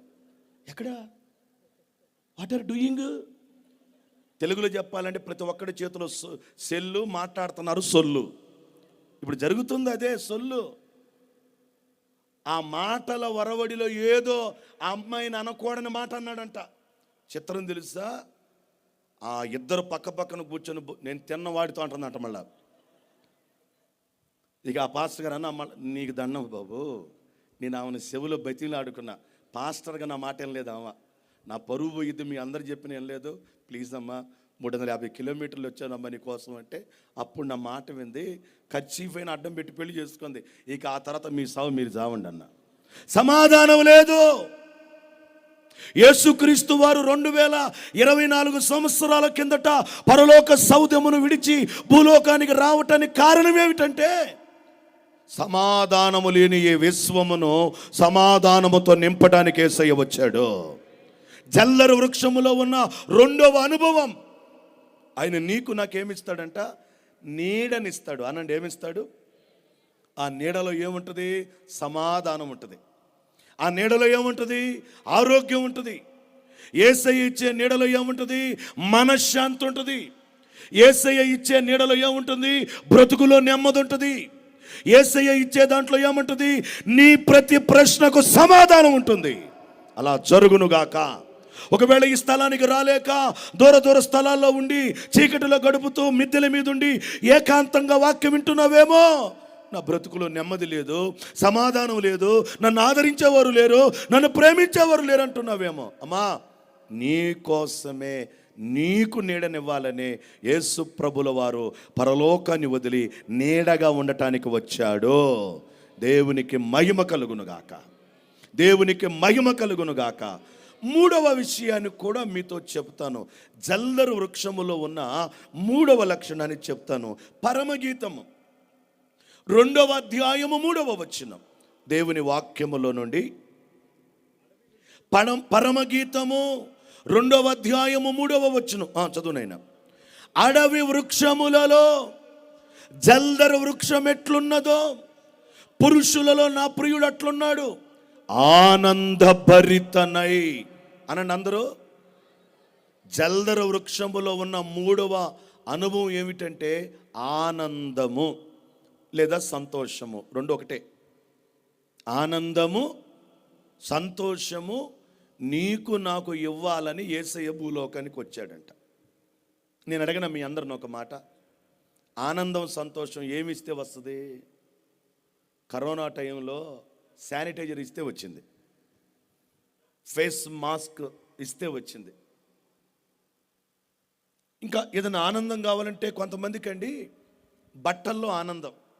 కొత్త బట్టలు వేసుకుంటారా, ఒకసారి చూస్తారు అద్దంలో, ఒకసారి చూస్తారు అద్దంలో, ఆ తర్వాత ఇట్ట తిరిగి చూసుకుంటారు అద్దంలో. నేను అనుకుంటా అద్దం చేసినాడు కళ్ళు పెట్టాడు కానీ నోరు పెట్టలేదు దానికి. ఒకవేళ అద్దానికే గనక పొద్దాకలి.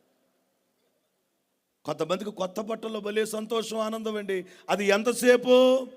చెమట కంపు నీ ముక్కులోకి వచ్చేదాకే. కొంతమందికి తిండిలో ఆనందం. ఎంత తింటారంటే మెడకాయ తలకాయ కలిసేదాకా తింటూ ఉంటారు.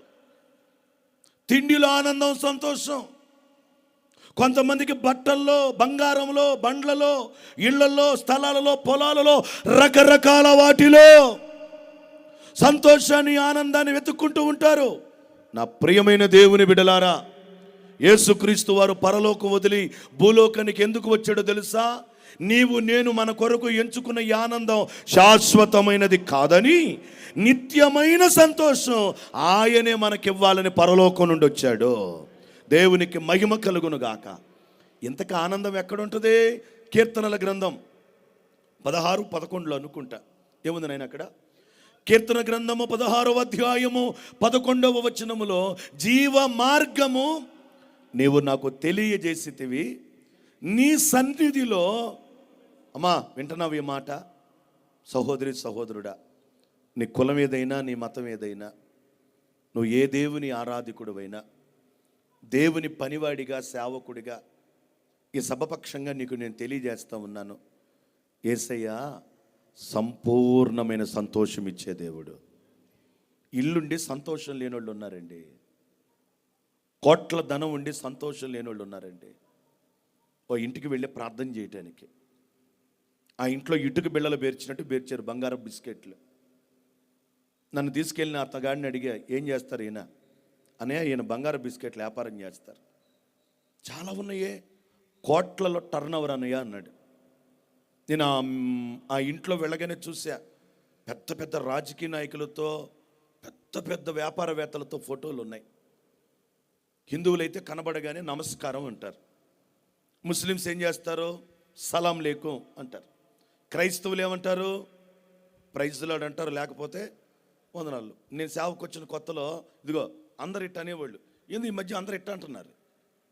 ఏమైంది ఈ నగరానికి అనిపిస్తుంది నాకు. సేవకు వచ్చిన కొత్తలో అందరు ఇట్లనేవాళ్ళు, వందనాలని, ప్రైజ్ లార్డ్ అని. ఇప్పుడు ఎవరు అంట్లా ఇట్ట? ఏంది ప్రతి ఒక్కళ్ళు ఇట్ట అంటున్నారు. సరే ఏమోలే, మనకెందుకు విమర్శ చేసినట్టు ఉంటుందని నేనే నోరు మూసుకుని వెళ్ళిపోతూ ఉన్నా. ఇది మీరందరూ ఒకసారి వందనాలు చెప్పండి. ఎట్ట వద్దు, నాకు ఇష్టం ఉండదు. నాకు ఇట్ట చెప్పండి. ఏంది అది రుచిపసి లేకుండా? అందరు పక్కన వాళ్ళకి చెప్పండి వందనాలు. ఆ గోల్డ్ ఉన్నోళ్ళతో జాగ్రత్త బాబా, దేవునికి స్తుతి కలుగును గాక. ఆ భార్యాభర్తలు వచ్చారు, ప్రణామ్ జీ అన్నారు. ప్రణామ్ అంటే నమస్కారం చెప్పారు. ప్రణామ్ ప్రణామ్. మార్వాడీలు. వాళ్ళతో నేను మాట్లాడాను. ఏంటి మీరు ఎందుకు పిలిపించారని అడిగా. నాతో వాళ్ళు ఏం చెప్పారు తెలుసా? 150 కోట్ల రూపాయలు రావలసిన డబ్బు వ్యాపారంలో ఆగిపోయింది, మాకు సంతోషం లేదు. ఈ బాబు మా దగ్గర పనిచేస్తాడు. చాలాసార్లు యేసు ప్రభు వారి గురించి చెప్పారు. యేసు ప్రభు వారి గురించి చెప్పినప్పుడు మాకు విశ్వాసం కలిగింది. మీకు ఆనందము, సంతోషము, సమృద్ధిగా కలిగించువాడు యేసు ఒక్కడే అని ఈ బాబు మాటి మాటికి చెబుతుంటే, ఆ మాటను బట్టి విశ్వాసంతో మిమ్మల్ని పిలిచామన్నారు. అప్పుడు నాకు అర్థమైంది, మనం అనుకుంటాం బంగారం ఉంటే ఆనందం, కొత్త బండి ఉంటే ఆనందం, 2 అంతస్తుల బంగ్లా ఉంటే ఆనందం, పేరు పదవి పలుకుబడి ఉంటే ఆనందం. కానీ నేను ఒక మాట చెప్పనా, ఇవన్నీ ఉన్నా లేకపోయినా యేసయ్య ఉన్న కుటుంబాలలో ఆనందం ఉంటుంది, ఆనందం ఉంటుంది. ఒక చిన్న ఉదాహరణ చెప్తాను వినండి. పాస్టర్ గారు సంఘం అంతా కలిసి ఈ రాత్రి కూటం కొరకు ఇన్ని దీపాలు కట్టారు ఇక్కడ వెలుగు కోసం. కాసేపటికి ప్రార్థన అయిపోతుంది, ఈ లైట్లన్నీ ఆపేస్తారు. అప్పుడు ఈ ప్రాంతం ఏమైపోతుంది? వెలుగు. లైట్లుంటే ఈ ప్రాంతానికి వెలుగు, లైట్లు ఆఫ్ చేస్తే ఈ ప్రాంతం అంతా చీకటి. యేసయ్య ఎవరితో ఉంటే వాళ్ళ జీవితాలు వెలుగుతో నింపబడతాయి. హల్లెలూయా. ఈ రాత్రి సత్యాన్ని గమనించు. వాళ్ళు గమనించి పిలిపించారు. 150 కోట్ల రూపాయలు జనం మీద వ్యాపారం లాగిపోయింది, మాకు సంతోషం లేదండి, అందుకని పిలిపించాం, మీరు ప్రార్థన చేయండి అన్నారు. నా మనస్సులో భావన కలిగింది, యేసయ్య దగ్గర ఏ సంతోషం ఉందంట? అమ్మ, తిండి వలన, బట్టల వలన, బంగారం వలన, బంగళాల వలన కలగని సంతోషం యేసయ్య ద్వారానే మనకు కలుగుతుంది. అలా కలుగునుగాక, కృప కలుగునుగాక. 2024 సంవత్సరాల కిందట యేసయ్య పరలోకాన్ని వదిలి భూలోకానికి మనిషిగా, మానవతా మూర్తిగా వచ్చింది నీకు సంతోషం ఇవ్వాలనే. నీ తల్లిదండ్రులు ఇవ్వలేని సంతోషం, నీ భర్త, నీ భార్య, నీ తోడబుట్టి, నీ కడుపును పుట్టిన వారు ఇవ్వలేని సంతోషం యేసయ్య మాత్రమే ఇవ్వగలడు. అది నేను అనుభవిస్తున్నా నా జీవితంలో 26 సంవత్సరాలుగా. అది నేను అనుభవిస్తూ వ్యక్తిగత సాక్ష్యంగా నీకు చెప్తున్నా ఈ రాత్రి. ఈ లోకంలో ఎవ్వరు ఇవ్వలేరండి సంతోషం, యేసయ్య మాత్రమే ఇవ్వగలుగుతాడు. చాలామంది ఆనందాన్ని, సంతోషాన్ని రకరకాలుగా వెతుక్కుంటూ ఉంటారు. ఇందాక కనకాచారి పాస్టర్ గారు ఒక పాట పాడారు. ఆ పాట ఏ పాట అది? ప్రేమించితివా మోసపోతివా. ఇలాగే మీటింగ్కి బయలుదేరి వెళ్ళా. నా స్నేహితుడు ఫోన్ చేశాడు నాకు, అన్నా మా బాబు చనిపోయాడన్నా అని ఫోన్ చేశాడు. బీటెక్ పాస్ అయ్యాడా బాబు, 24 సంవత్సరాల వయసు, చాలా అందంగా చక్కగా ఉంటాడు ఆ బాబు. ఫోన్ చేశారు చనిపోయాడని. ఇక నేను పరుగున వెళ్ళిపోయా. నేను వెళ్ళాల్సిన మీటింగ్ వాళ్ళకి ఫోన్ చేసి చెప్పాను, అయ్యా ఒక అర్ధగంట అవకాశం ఇస్తే నా స్నేహితుని కుమారుడు చనిపోయాడు, ఆయన నేను పలకరించి వస్తానన్న. వాళ్ళు అన్నారు, లాస్ట్ రోజు కదండి, ఎట్టయినా లేట్ అయిపోయింది, గంటైనా పర్వాలేదు అన్నారు వాళ్ళు. ఇక నేను ఆ ఇంటికి వెళుతుండగానే నా స్నేహితుడు చనిపోయిన బాబోళ్ళ నాన్నగారు అప్పుడే ఆ ఉరితాడు కోసి మంచం మీద పడుకోబెట్టారు. నన్ను చూసి పరిగెత్తుకుంటూ వచ్చాడు. నాకు చాలా దుఃఖం అనిపించింది. ఎందుకు చనిపోయాడు అని అడిగా. తన జేబులో ఒక పేపర్ పెట్టాడు. నేను ఒక అమ్మాయిని ప్రేమించా, ఆ అమ్మాయి నన్ను ప్రేమించి వేరే వాడిని పెళ్లి చేసుకుంది, అందుకే నేను చనిపోతున్నాను, నాకు సంతోషం లేదు మనసులో అని రాశాడు. నా మనసులో సంతోషం లేదు, ఆ అమ్మాయి నన్ను మోసం చేసింది, అందుకే నేను చనిపోతున్నానని సూసైడ్ నోట్ రాసి చనిపోయాడు. నాకు భలే బాధ అనిపించింది. యవనస్తులైన వాళ్ళతో చెప్తున్నా, మరి నువ్వు అలాంటి నిర్ణయం తీసుకుంటే నిన్నగాక మన పరిచయం కోసం మరి నిన్ను కనిపించిన తల్లిదండ్రులు ఏమవుతారు? తమ్ముడా, చెల్లి, ఏ రోజైనా ఆలోచన చేసావా? వాడికేమో బెల్ట్ లేకపోతే ఫ్యాంట్ నిలబడదు, వాడిని ప్రేమించిద్దేమో వెళ్ళి. ఏమకేమో ఇప్పుడు కూడా కుడి చేత్తో తీయాలో ఎడం చేత్తో తీయాలో తెలియదు సీవిడి, ఆమెను ప్రేమిస్తా అంటాడు ఈడెళ్ళి. ఇదేం ప్రేమలో నాకు అర్థం కావట్లా. నేను చెప్పగలను, ప్రస్తుత ప్రేమలో దొంగ ప్రేమ, మాయ ప్రేమ, బోటక ప్రేమ, నాటక ప్రేమ, పబ్బం గడుపుకునే ప్రేమ, కోరికలు తీర్చుకునే ప్రేమ. నిజమైన ప్రేమ యేసు ప్రేమ మాత్రమే. నమ్మిత గట్టి కొట్టు చప్పట్లో హల్లెలూయా. ఇందాక పాస్టర్ గారు చెప్పినట్లుగా నేను ఎక్కువగా ప్రేమ గురించి రాస్తూ ఉంటా. నన్ను ఒక ఆయన అడిగాడు, నన్ను లవ్లో ఫెయిల్ అయ్యావని అడిగాడు నన్ను. నువ్వు బెల్లేవాడురా, నా కాపురం పోయింది అన్యాయంగా. మనకి ఈ లవ్లు ఇవన్నీ తెలియదు.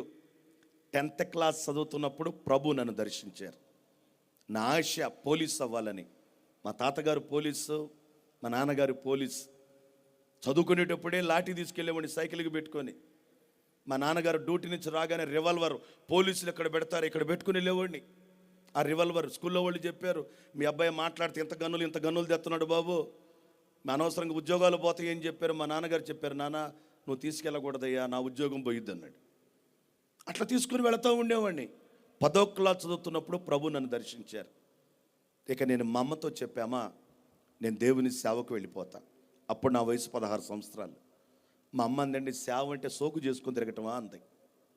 సేవ అంటే బలిపీఠం మీద కాలిపోవటం, జాగ్రత్త అంది మా అమ్మ. 2 నెలలైందమ్మ నేను నిద్రపోయి. ప్రభు ఆత్మ నన్ను నిద్రపోనీయట్లేదు. మా అమ్మంది, నువ్వు పోలీస్ చేస్తానన్నావుగా, కానీ ప్రభు నన్ను పాస్టర్గా చేయమంటున్నాడు, నిద్రపోనీయట్లేదు.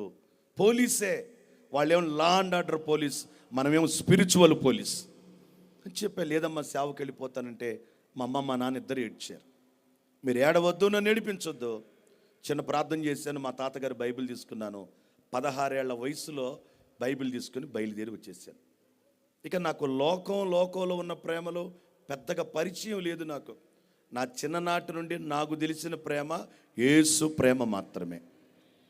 ఆ బాబు చనిపోతే వాళ్ళ నాన్న వాళ్ళ అమ్మ ఏడుస్తున్న తీరు చూస్తే నా గుండెలు పిండపడ్డాయండి. నేను ఎక్కువగా యవనస్తులను టార్గెట్ చేసి పాటలు రాస్తూ ఉంటాను. పోయిన ఏడాది ఫిబ్రవరి 14, ఏమంటారు తమ్ముడు, ఫిబ్రవరి 14ని వ్యాలంటైన్స్ డే, ప్రేమికుల రోజు. ఆ ప్రేమికుల రోజు పురస్కరించుకొని లోక ప్రేమ నీ వైపు లాలనగా చూసినా, ఈ లోకాశలే నిన్ను తన వైపు లాగినా, లెక్క చేయకుండా నీవు ముందుకు కొనసాగుమా, లక్క మేడ లోక ప్రేమ కాలిపోవు నేస్తమా అని పోయిన ఏడాది రాశాను. ఈ సంవత్సరం బాబు చనిపోయాడా, అది దృష్టిలో పెట్టుకొని వెంటనే ప్రేమించితివా మోసపోతివా. తమ్ముడా, చెల్లి, నీకు ఒక సందేశంగా ఉండాలని ఈ పాటలన్నీ ఈ రాత్రి పాడుతూ ఉన్నా. నేను అనుభవపూర్వకంగా తెలుసుకొని తండ్రి వయసు గలవాడిని చెప్తున్నా, ఏ ప్రేమ నమ్మదగినది కాదు, యేసు ప్రేమ మాత్రమే నమ్మదగినది. దేవునికి స్తుతి కలుగును గాక. మాయ ప్రేమ, దొంగ ప్రేమ, బూటకు ప్రేమ, నాటకం ప్రేమ, అవసరం తీర్చుకునే ప్రేమ, పబ్బం గడుపుకునే ప్రేమ, కోరికలు తీర్చుకునే ప్రేమ చెప్పకూడదు. కామ ప్రేమ, నిజమైన ప్రేమ యేసు ప్రేమ మాత్రమే. ఆ పాట రాస్తున్నాను. ప్రేమ ఎప్పుడు స్వార్థమును కోరదురా, ప్రేమ నిన్ను ఏనాడు ద్వేషించదురా. ప్రేమ ఎప్పుడు స్వార్థమును కోరదురా, ప్రేమ నిన్ను ఏనాడు ద్వేషించదురా. నిజమైన ప్రేమ కీడు తలపెట్టదురా, నిజమైన ప్రేమ కీడు తలపెట్టదురా. నీకున్నది ఏదైనా ఆశించదురా. లోకంలో ఎన్నో ప్రేమలు ఉన్నాయి. ప్రేమ ఇప్పుడు స్వార్థాన్ని కోరుకోదు, డంబముగా ప్రవర్తించదు. స్వార్థముగా ప్రవర్తించేది ప్రేమే కాదు. నిజమైన ప్రేమ కీడు తలపెట్టదురా, నీకున్నది ఏదైనా ఆశించదురా అని అంటూ, నాకు ఒక అలవాటు ఉందిగా చివరిలో యేసు ప్రేమ గురించి చెప్పాలని. ప్రేమంటే యేసయ్యని తెలుసుకొనుమురా, యేసు ప్రేమ లేక నీవు బ్రతుకలేవురా. ప్రేమంటే యేసయ్యని తెలుసుకొనుమురా, యేసు ప్రేమ లేక నీవు బ్రతుకలేవురా. బ్రతికించే ప్రేమనెప్పుడు చంపుకోకురా, బ్రతికించే ప్రేమనెప్పుడు చంపుకోకురా. నిన్ను చంపే లోక ప్రేమ పెంచుకోకురా, నిన్ను చంపే లోక ప్రేమ పెంచుకోకురా. ఈ లోకముల ప్రేమలో నిన్ను చంపే ప్రేమ, కానీ ఆ ప్రేమ నీ కొరకు నా కొరకు ప్రాణం పెట్టిన ప్రేమ. దేవునికి మహిమ కలుగునుగాక. ఆమంటదే, ప్రియురాలు, నా ప్రియుడు జల్దర వృక్షం వలె ఉన్నాడు. జల్దర వృక్షం అంట పడిన స్థితి నుండి పైకి లేపుతుందంట. జల్దర వృక్షం ఏం చేస్తుందంట? నీడనిస్తుందంట. జల్దర వృక్షానికి ఉన్న మరొక అలవాటు ఏమిటంటే నీకు ఆనందాన్ని, సంతోషాన్ని ఇచ్చింది. ఈ లోకములో నీ సంతోషం కొరకు ఎన్నో వ్యాపకాలు నీకు ఉన్నాయి. ఇవేవి శాశ్వతం కాదు, గుర్తుపెట్టుకో. యేసయ్య ఇచ్చే సంతోషము నీకు నాకు ఆయుష్కాలం అంతయు తోడై ఉంటుంది. మరొక మాట చెప్తాను.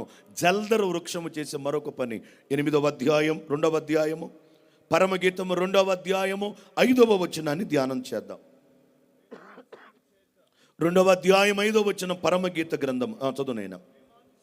ప్రేమాతిశయము చేత నేను మూర్ఛిల్లుచున్నాను, ద్రాక్ష పండ్ల అడలు పెట్టి నన్ను బలపరుచుడి, జల్దరు పండ్లు పెట్టి నన్ను ఆదరించుడి. ప్రియులారా, జల్దరు వృక్షములో ఉన్న మరొక అనుభవం ఏమిటంటే మనలను జల్దరు పండు ఆదరిస్తుంది. మీ అందరికీ చెప్పా, జల్దర్ అంటే ఎవరు? మన ప్రభు అయిన యేసయ్య. యేసయ్య ఏం చేస్తాడంట? ఒకటి, పడిన స్థితి నుండి పైకి లేపుతాడు. రెండవది నీకు నీడగా ఉంటాడు. మూడవది ఆనందం ఇస్తాడు. నాలుగవది యేసుక్రీస్తు చేసే పని ఏమిటంటే నీకు ఆదరణ. ఓసారి నోరు తెరిచి అందరనండి. ఈ రోజుల్లో ఆదరణ లేదండి. ఆదరించేవాళ్ళు లేరు, బెదిరించేవాళ్ళు ఉన్నారు. మొన్న ఒక చోట చెప్తూ కాపరి గురించి అంశం చెప్తూ అన్నా, కాపరంటే కాసేవాడే కానీ కోసేవాడే కాదు. కాపరంటే ఆదరించేవాడే కానీ అదరగొట్టేవాడు కాదు. కాపరంటే నడిపేవాడే కానీ నరికేవాడు కాదు. ఇప్పుడు నేను ఎందుకు ఈ మాటలని చెప్తున్నానంటే, జల్దరు వృక్షముగా పిలువబడే యేసయ్య నీకు నాకు ఆదరణ ఇస్తాడు. ఒకసారి అనండి అందరూ. ఈ రోజుల్లో చాలామందికి ఆదరణ లేదండి. భార్య కూడా భర్తను ఆదరించట్లా. ఏవో కారణాలు చెప్తే సిగ్గుచేటు. కొంతమంది పండగ పూట కూడా పలుకొని భార్యాభర్తలు ఉంటారు. భార్యను ఆదరించని భర్తలు ఉన్నారు, తల్లిదండ్రులను ఆదరించని పిల్లలున్నారు, పిల్లలను ఆదరించని తల్లిదండ్రులు ఉన్నారు. అమ్మా, నేను అంటున్నాను, సహోదరి సహోదరుడా, ఎవరు నిన్ను ఆదరించకపోయినా యేసయ్య నిన్ను ఆదరించే దేవుడిగా ఉన్నాడు. యేసయ్య నిన్ను ప్రేమించే దేవుడిగా ఉన్నాడు. ఆయన నిన్ను నన్ను ఆదరించాలని పరలోక మహిమను వదిలి భూలోకానికి వచ్చాడు. ఈ లోకములో ఎవరి ఆదరణ యేసయ్య మాత్రమే ఇస్తాడండి. 2024 సంవత్సరాల కిందట పరలోకం వదిలి భూలోకానికి వచ్చాడంట మనందరినీ ఆదరించాలని. ఆయన పుట్టుకలోని పరమార్థం ప్రజలు గుర్తించాల. పండగంటే పిండి వంటలు, పండగంటే మాంస పదార్థాలు, పండగంటే కొత్త బట్టలు అనుకున్నారు. అంతటితో యేసయ్య పుట్టుకకు విలువ లేకుండా చేశారు. అయినా సరే ఆయన తన ప్రజలను ఆదరించాలనే ఆదరణకర్తగా భూలోకానికి దిగి వచ్చాడు గనక గుండెల నిండా ఉన్న ప్రేమ ఆయన తన ప్రజలను విడిచిపెట్టుకోలేకపోయాడు. ఆదరించాలి నా బిడ్డలను ఆలోచన కలిగిన వాడై కనీసం ఆయన మరణము ద్వారానైనా నీకు నాకు నెమ్మది ఇవ్వాలని యేసయ్య భూలోకానికి దిగి వచ్చాడు. ఆయన ఎంత ప్రేమ కలిగిన దేవుడో తెలుసా? ఎంతగా నిన్ను నన్ను ఆదరిస్తాడో తెలుసా? ఈ లోకములో యేసుక్రీస్తు ఇచ్చే ఆదరణ ఎవరు ఇవ్వలేరండి. నేను సేవకు వచ్చిన తర్వాత వచ్చేటప్పుడు మా అమ్మ మా నాన్నతో చెప్పే ఒక మాట, ఇంకెప్పుడు నేను మీ దగ్గరికి రాను, మీ ఆస్తి నాకు అవసరం లేదని. అలాగే వచ్చేసాను సేవ కోసం వదిలేసి. ఆ తర్వాత మా అమ్మ మా నాన్న నా దగ్గరికి వచ్చి, చిన్న వయసులో వద్దంటే సేవకి వెళుతున్నావు, అప్పటికి 18 ఏళ్ళు వచ్చాయి, పెళ్లి చేసుకొని నిందలు రాకుండా ఉంటాయి. పెళ్లి సరే వాళ్ళ మాట విన్నాను, పెళ్లి చేసుకున్నాను. నేను పెళ్లి చేసుకున్న నా భార్య ఒక మంచి ప్రార్థన పరురాలు, ఎప్పుడు గొవ్వలాగా కన్నీళ్లు కరుస్తూ ఉంటుంది, ఎప్పుడు ప్రార్థన చేస్తూ ఉంటుంది. సంవత్సరంలో 200 రోజులు ఉపవాసాలు ఉండి. ఆమె వాళ్ళ అమ్మ నాన్నకి ఒక్కతే కూతురు, వాళ్ళు ధనవంతులు బాగా. సేవకు వచ్చిన తర్వాత మేమిద్దరం తిన్న రోజుల కంటే తినని రోజులు ఎక్కువ, నిద్రపోయిన రాత్రుల కంటే ఏడ్చిన రోజులు ఎక్కువ, కొండలో కంటే మా కడుపులో నీళ్ళు ఎక్కువ ఉండేవి. మా బంధువులు అయిన వాళ్ళు, రక్త సంబంధికులు ఎవరు ఆదరించకపోగా ఏమన్నారో తెలుసా? బతకలేనుడు ఒకప్పుడు బడిపొంతులు, ఇప్పుడు బతకటం చేతగాని వాళ్ళందరూ బైబిల్ పట్టుకుంటున్నారు అన్నారు. నేనేమన్నాను తెలుసా? కోపపడకుండా ఒక రోజు వస్తుంది మీ అందరికంటే నా తల దేవుడి పైకి ఎత్తుతాడని చెప్పా. Praise the Lord. కోపపడలా, రోషపడలా. భక్తుడైన దావీదన్న మాటలు గుర్తొచ్చినాయి. ఆ వయసు నుంచే పాటలు రాస్తూ ఉండేవాడిని. ఏదన్నా కళ్ళ ముందు జరిగితే ఏదో ఒక వాక్యాన్ని బేస్ చేసుకోవటం, వెంటనే పాట రాసేస్తూ ఉండేవాడిని. దావీదు అంటాడు కదా, ఆపత్కాలములో తన పర్ణశాలలో ఆయనే నన్ను దాచును, ఆశ్రయపురముపై నన్ను ఎక్కించి గుడారపు మాటున దాచును, నా శత్రువుల కంటే ఎత్తుగా నా తలను పైకెత్తును. దావీదు అంటాడు కదా మాట, నా శత్రువుల కంటే ఎత్తుగా నా తలను పైకెత్తును. దేవునికి అప్పగించుకున్నా. ప్రతి ఒక్కరితో చెప్పా, ఒక రోజు వస్తుంది నా తలను దేవుడి పైకెత్తుతాడని. కానీ నాకు తెలుసు, శ్రమలో, కలతలో, కన్నీళ్లలో ఉన్నాను కాబట్టి నేను ఓర్చుకోవాలి, సహించుకోవాలి. తగిన సమయమందు హెచ్చించునట్లు దీన మనసు కలిగి నేనుందును, బలహీనుడ నన్ను బలపరచి యేసు బలమైన చేతిలో దాచును, అపవాది సింహము వలె తిరుగుచుండగా ప్రభు సన్నిధిలో దాగి ఉందును. తగ్గించుకున్నాను, కానీ ఎవరు అడిగినా చెప్పా, మీరెవ్వరు నన్ను ఆదరించకపోయిన పర్వాలా, ఒకరోజు వస్తుంది మీ అందరికంటే నా తల దేవుడి పైకి ఎత్తుతాడు. ఆ రోజు రానే వచ్చింది. నేను అడిగి ఆశించి ఊహించిన దానికంటే నా తలను దేవుడి పైకెత్తి ఆశీర్వదించాడు. సేవలో ఉన్నతమైన అనుభవాలు కలిగించాడు. రాగానే సేవకులు కనకాచారి పాస్టర్ గారు వారి సాక్ష్యాన్ని నాతో పంచుకున్నారు. వారు చెప్పక మునిపే యెహోషువ పాస్టర్ గారు నాతో చెప్పారు. నేను వెంటనే నిండు మనసులో అనుకున్నా, రాబోయే దినాల్లో ఈ పరిచర్య మనకంటే అధికమైపోవాలి. చప్పట్లు కొట్టవచ్చుగా, ఆమెను కూడా అనొచ్చు. మన సొమ్మేమి పోదు, ఆమెనండి. రాబోయే దినాల్లో దేవుడు ఈ బ్రదర్ని ఇప్పటికంటే రెట్టింపు అభిషేకంతో వాడుకోవాలి. తన సేవకుని మీద ఉన్నతమైన కృప దేవుడు చూపించాలి. చెట్టుకు మంచులా ఈ సేవకు దేవుడు తోడై ఉండాలి. అడుగుబెట్టు ప్రతి స్థలములో ఆత్మలు పైకి లేపబడునుగాక, అలా జరుగునుగాక. వారి ఇరువురు దంపతులు వేవేలకు తల్లిదండ్రుల వదురు కాక. తన సేవకుని నోటి మాట దేవుడు జరిగించును కాక. గట్టిగా నామేనని. ముత్యాలు ఏమైనా కింద పడితే నేను రాళ్ళకు ఏరుకుంటా, కానీ గట్టిగాను అలా జరుగునుగాక. నేను ఎందుకు నా సాక్ష్యాన్ని మీతో చెప్పుకుంటున్నానంటే, నేను ఆపదలో ఉన్నప్పుడు నన్ను ఎవరు ఆదరించలేదండి. ఒకరి ముఖాన్ని ఒకరు చూసి నేను నా భార్య ఏడ్చుకునేవాళ్ళు. ఇలాంటి కోటం పెడితే ఎవరైనా ఒక ముద్ద అన్నం పెడతారని ఎదురు చూసిన రోజులు ఉన్నాయి నా జీవితంలో. ఆకలి తెలుసు నాకు, దప్పిక తెలుసు, కొరత తెలుసు. నేను సేవకి వెళ్ళేటప్పుడు ఒంటి మీద ఒక జత బట్టలు ఇంకొక జతే కవర్లో పెట్టుకుని వెళ్ళా. అదే బట్టలతో 4 సంవత్సరాలు సేవ చేశాం. 7 సంవత్సరాల కాళ్లకు చెప్పులు లేవు. ఏడ్చేవాడిని ఆకలికి తట్టుకోలేక. నా భార్య నన్ను నా భార్య చూసి దుఃఖపడేవాళ్ళం. అద్దెగట్టే స్తోమత లేక ఎవరో కట్టే ఇంటి సిమెంట్ కట్ల దగ్గర మేము ఉన్న రోజులు ఉన్నాయి. అయిన వాళ్ళు ఎవరు ఆదరించకపోగా, ప్రేమించకపోగా తృణీకరించి మాట్లాడారు. కానీ యేసు మీద మేము ఉంచుకున్న విశ్వాసాన్ని దేవుడు వృధా చేయలేదు. నేను ఎందుకు నా సాక్ష్యాన్ని మీతో చెప్తున్నానంటే, నాలాగే మీలో కుమిలిపోయేవాళ్ళు ఉంటారు, కృంగిపోయేవాళ్ళు ఉంటారు, పైకి చెప్పుకోలేక మానసిక ఒత్తిడి అనుభవించే వాళ్ళు ఉంటారు. కులాలు, మతాలు, సాంప్రదాయాలు వదిలి బయటికి రాలేక లోలోపల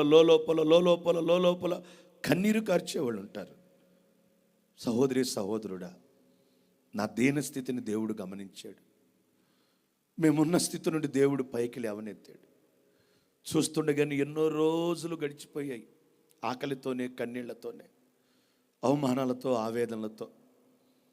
అప్పుడు ఎవరూ ఆదరించలేదు. కానీ 26 సంవత్సరాలుగా మేము గమనిస్తూనే ఉన్నాం. ఆ రోజు నుంచి ఈ రోజు వరకు మొదటి ప్రేమతో యేసయ్య మమ్మల్ని ఆదరిస్తూనే ఉన్నాడు. నన్ను ప్రేమించే దేవుడు నిన్ను కూడా ప్రేమిస్తున్నాడు. నీకోసమే పరలోకం వదిలిపెట్టి భూలోకానికి వచ్చాడు. ఎందుకో తెలుసా? అమ్మా, అయ్యా, నువ్వు పడిన స్థితి నుండి పైకి లేపాలని, నీకు నీడగా ఉండాలని, నీకు ఆనందాన్ని, సంతోషాన్ని ఇవ్వాలని, అన్నిటిని మించి నీకు నిత్య ఆదరణ కలిగించాలని యేసయ్య భూలోకానికి వచ్చాడు. ఆయన నన్ను ఎంత ప్రేమిస్తున్నాడో తెలుసా? ఆ ఊర్లో ఒక పూరిల్లు తగలబడిపోతుంది. ఫైర్ డిపార్ట్మెంట్కి ఫోన్ వెళ్ళింది, సార్ పలానా ప్రాంతంలో పూరిల్లు దగ్ధమైపోతుంది. ఆ గంటల కారు వేసుకొని హడావుడిగా వెళ్ళిపోయారు. ఇంటి బయట గడిపెట్టుంది. ఫైర్ డిపార్ట్మెంట్ వాళ్ళు వెంటనే వాటర్ ట్యాంక్ పైప్ ఆన్ చేసి ఆ ఇల్లంతా ఆర్పుతా ఉన్నారు. ఈలోగా ఒక బాబు పరిగెత్తుకుని వచ్చాడు. ఏం జరిగింది అంకుల్ అన్నాడు. తెలీదు, ఫోన్ వచ్చింది, ఇల్లు తగలబడిపోతుంది, అందుకే ఇంటిని మేము ఆ మంటలు అదుపులో తీసుకుంటున్నాం అంటూ, ఇంతకు నువ్వెవరు అని అడిగారు ఆ బాబుని. ఈ ఇల్లు మాదే అంకుల్. ఈ ఇంట్లో ఎవరుంటారు? నేను, మా నానే ఉంటాం. ఇంకా ఎవరు ఉండరండి. ఏడుస్తూ చెప్పాడు, మా అమ్మని మా నాన్నే చంపేశాడు. మా అమ్మ సావుకు కారణం మా నాన్నేనండి. మా నాన్న వల్లే మా అమ్మ చనిపోయింది. మా అమ్మ నాకు దూరం అయిపోవటానికి కారణం మా నాన్నే. మా నాన్న మంచోడు కాదు. అందుకే 6 ఏళ్ల నుంచి మా అమ్మ చనిపోయినా నేను మా నాన్నతో మాట్లాడను. మరి మీ నాన్న ఎక్కడికి వెళ్ళాడు? ఏమో బాధ్యత లేనోడు గనక ఇల్లు వదిలిపెట్టి ఎక్కడ తిరుగుతున్నాడు అన్నాడు. ఆ మంటలన్నీ అదుపులోకి వచ్చిన తర్వాత, ఈ తలుపులు తీసి లోపలికి వెళదాం పదా, ఏమేమి నష్టం జరిగినాయో చెప్తే మేము రాసి సంతకం పెట్టి గవర్నమెంట్ సీల్ వేస్తాం. అప్పుడు ఎంఆర్ఓ వచ్చి చూసి నీకు రావాల్సినవన్నీ గవర్నమెంట్ ఫలసాయం అందిస్తాడని చెప్పారు. లోపలికి వెళుతుండగానే, తలుపు తీస్తుండగానే ఈ బాబు కొంచెం పక్షులు పెంచుకుని అలవాటు ఉంది. ఆ ఎదురుగా వాకిలి తలుపులు దిగనే పంజరంలో పక్షులు వేలాడుతూ ఉన్నాయి. ఆ కాలిపోయిన ఇంటి సెగకు పక్షి చనిపోయిందండి. ఇల్లు ఆర్పటానికి వచ్చిన పోలీసులు ఒక ఆయన ఒక చిన్న కట్టి పుల్ల తీసుకొని పంజరం ఓపెన్ చేసి ఆ తల్లి పక్షిని అట్లా లేపాడు, ఏమైనా కొరప్రాణం ఉందేమో చూద్దామని. అది నిశ్చేష్టురాలే కింద పడిపోయింది. ఎప్పుడైతే ఆ పక్షిని లేపాడో ఆ రెక్కల కింద 4 పిల్ల పక్షులు ఎగిరెళ్ళిపోయినాయి అంట తుర్రుగా. అప్పుడు ఆ బాబు అంటాడంట, కనీసం నేను ఆ పక్షిని అయి ఉన్నా బాగుండేదండి. ఎంత ప్రేమ చూశారు ఆ పక్షికి. తను చనిపోతూ తన బిడ్డలు 4 బతికించుకుంది. నాకు ఆ అదృష్టం లేదు అని అంటూ పోలీసుల దగ్గర ఏడుస్తూ ఉన్నాడంట. పోలీసులు అన్నారంట మిగతా వాళ్ళతో, ఓసారి ఇల్లంతా తిరిగి చూడండి, ఇంకేమేమి ఉన్నాయేమో, ఏమేమి నష్టం అయినాయేమో చూసి వెళ్ళిపోదామని. 4 వచ్చారు కదా. ఒక ఆయన ఆ బాబుతో మాట్లాడుతుంటే 3 3 వైపులు వెళ్ళి వెతుకుతూ సార్ అని పెద్ద కేకేశాడు. మిగతా వాళ్ళందరూ చేరుకున్నారు. ఏం జరిగింది? ఎవరో ఈ వ్యక్తి లాగున్నాడండి, కాలి బూడిదైపోయినట్టు కనపడుతున్నాడు సార్. గబగబా వచ్చారు. ఎవరు బాబు?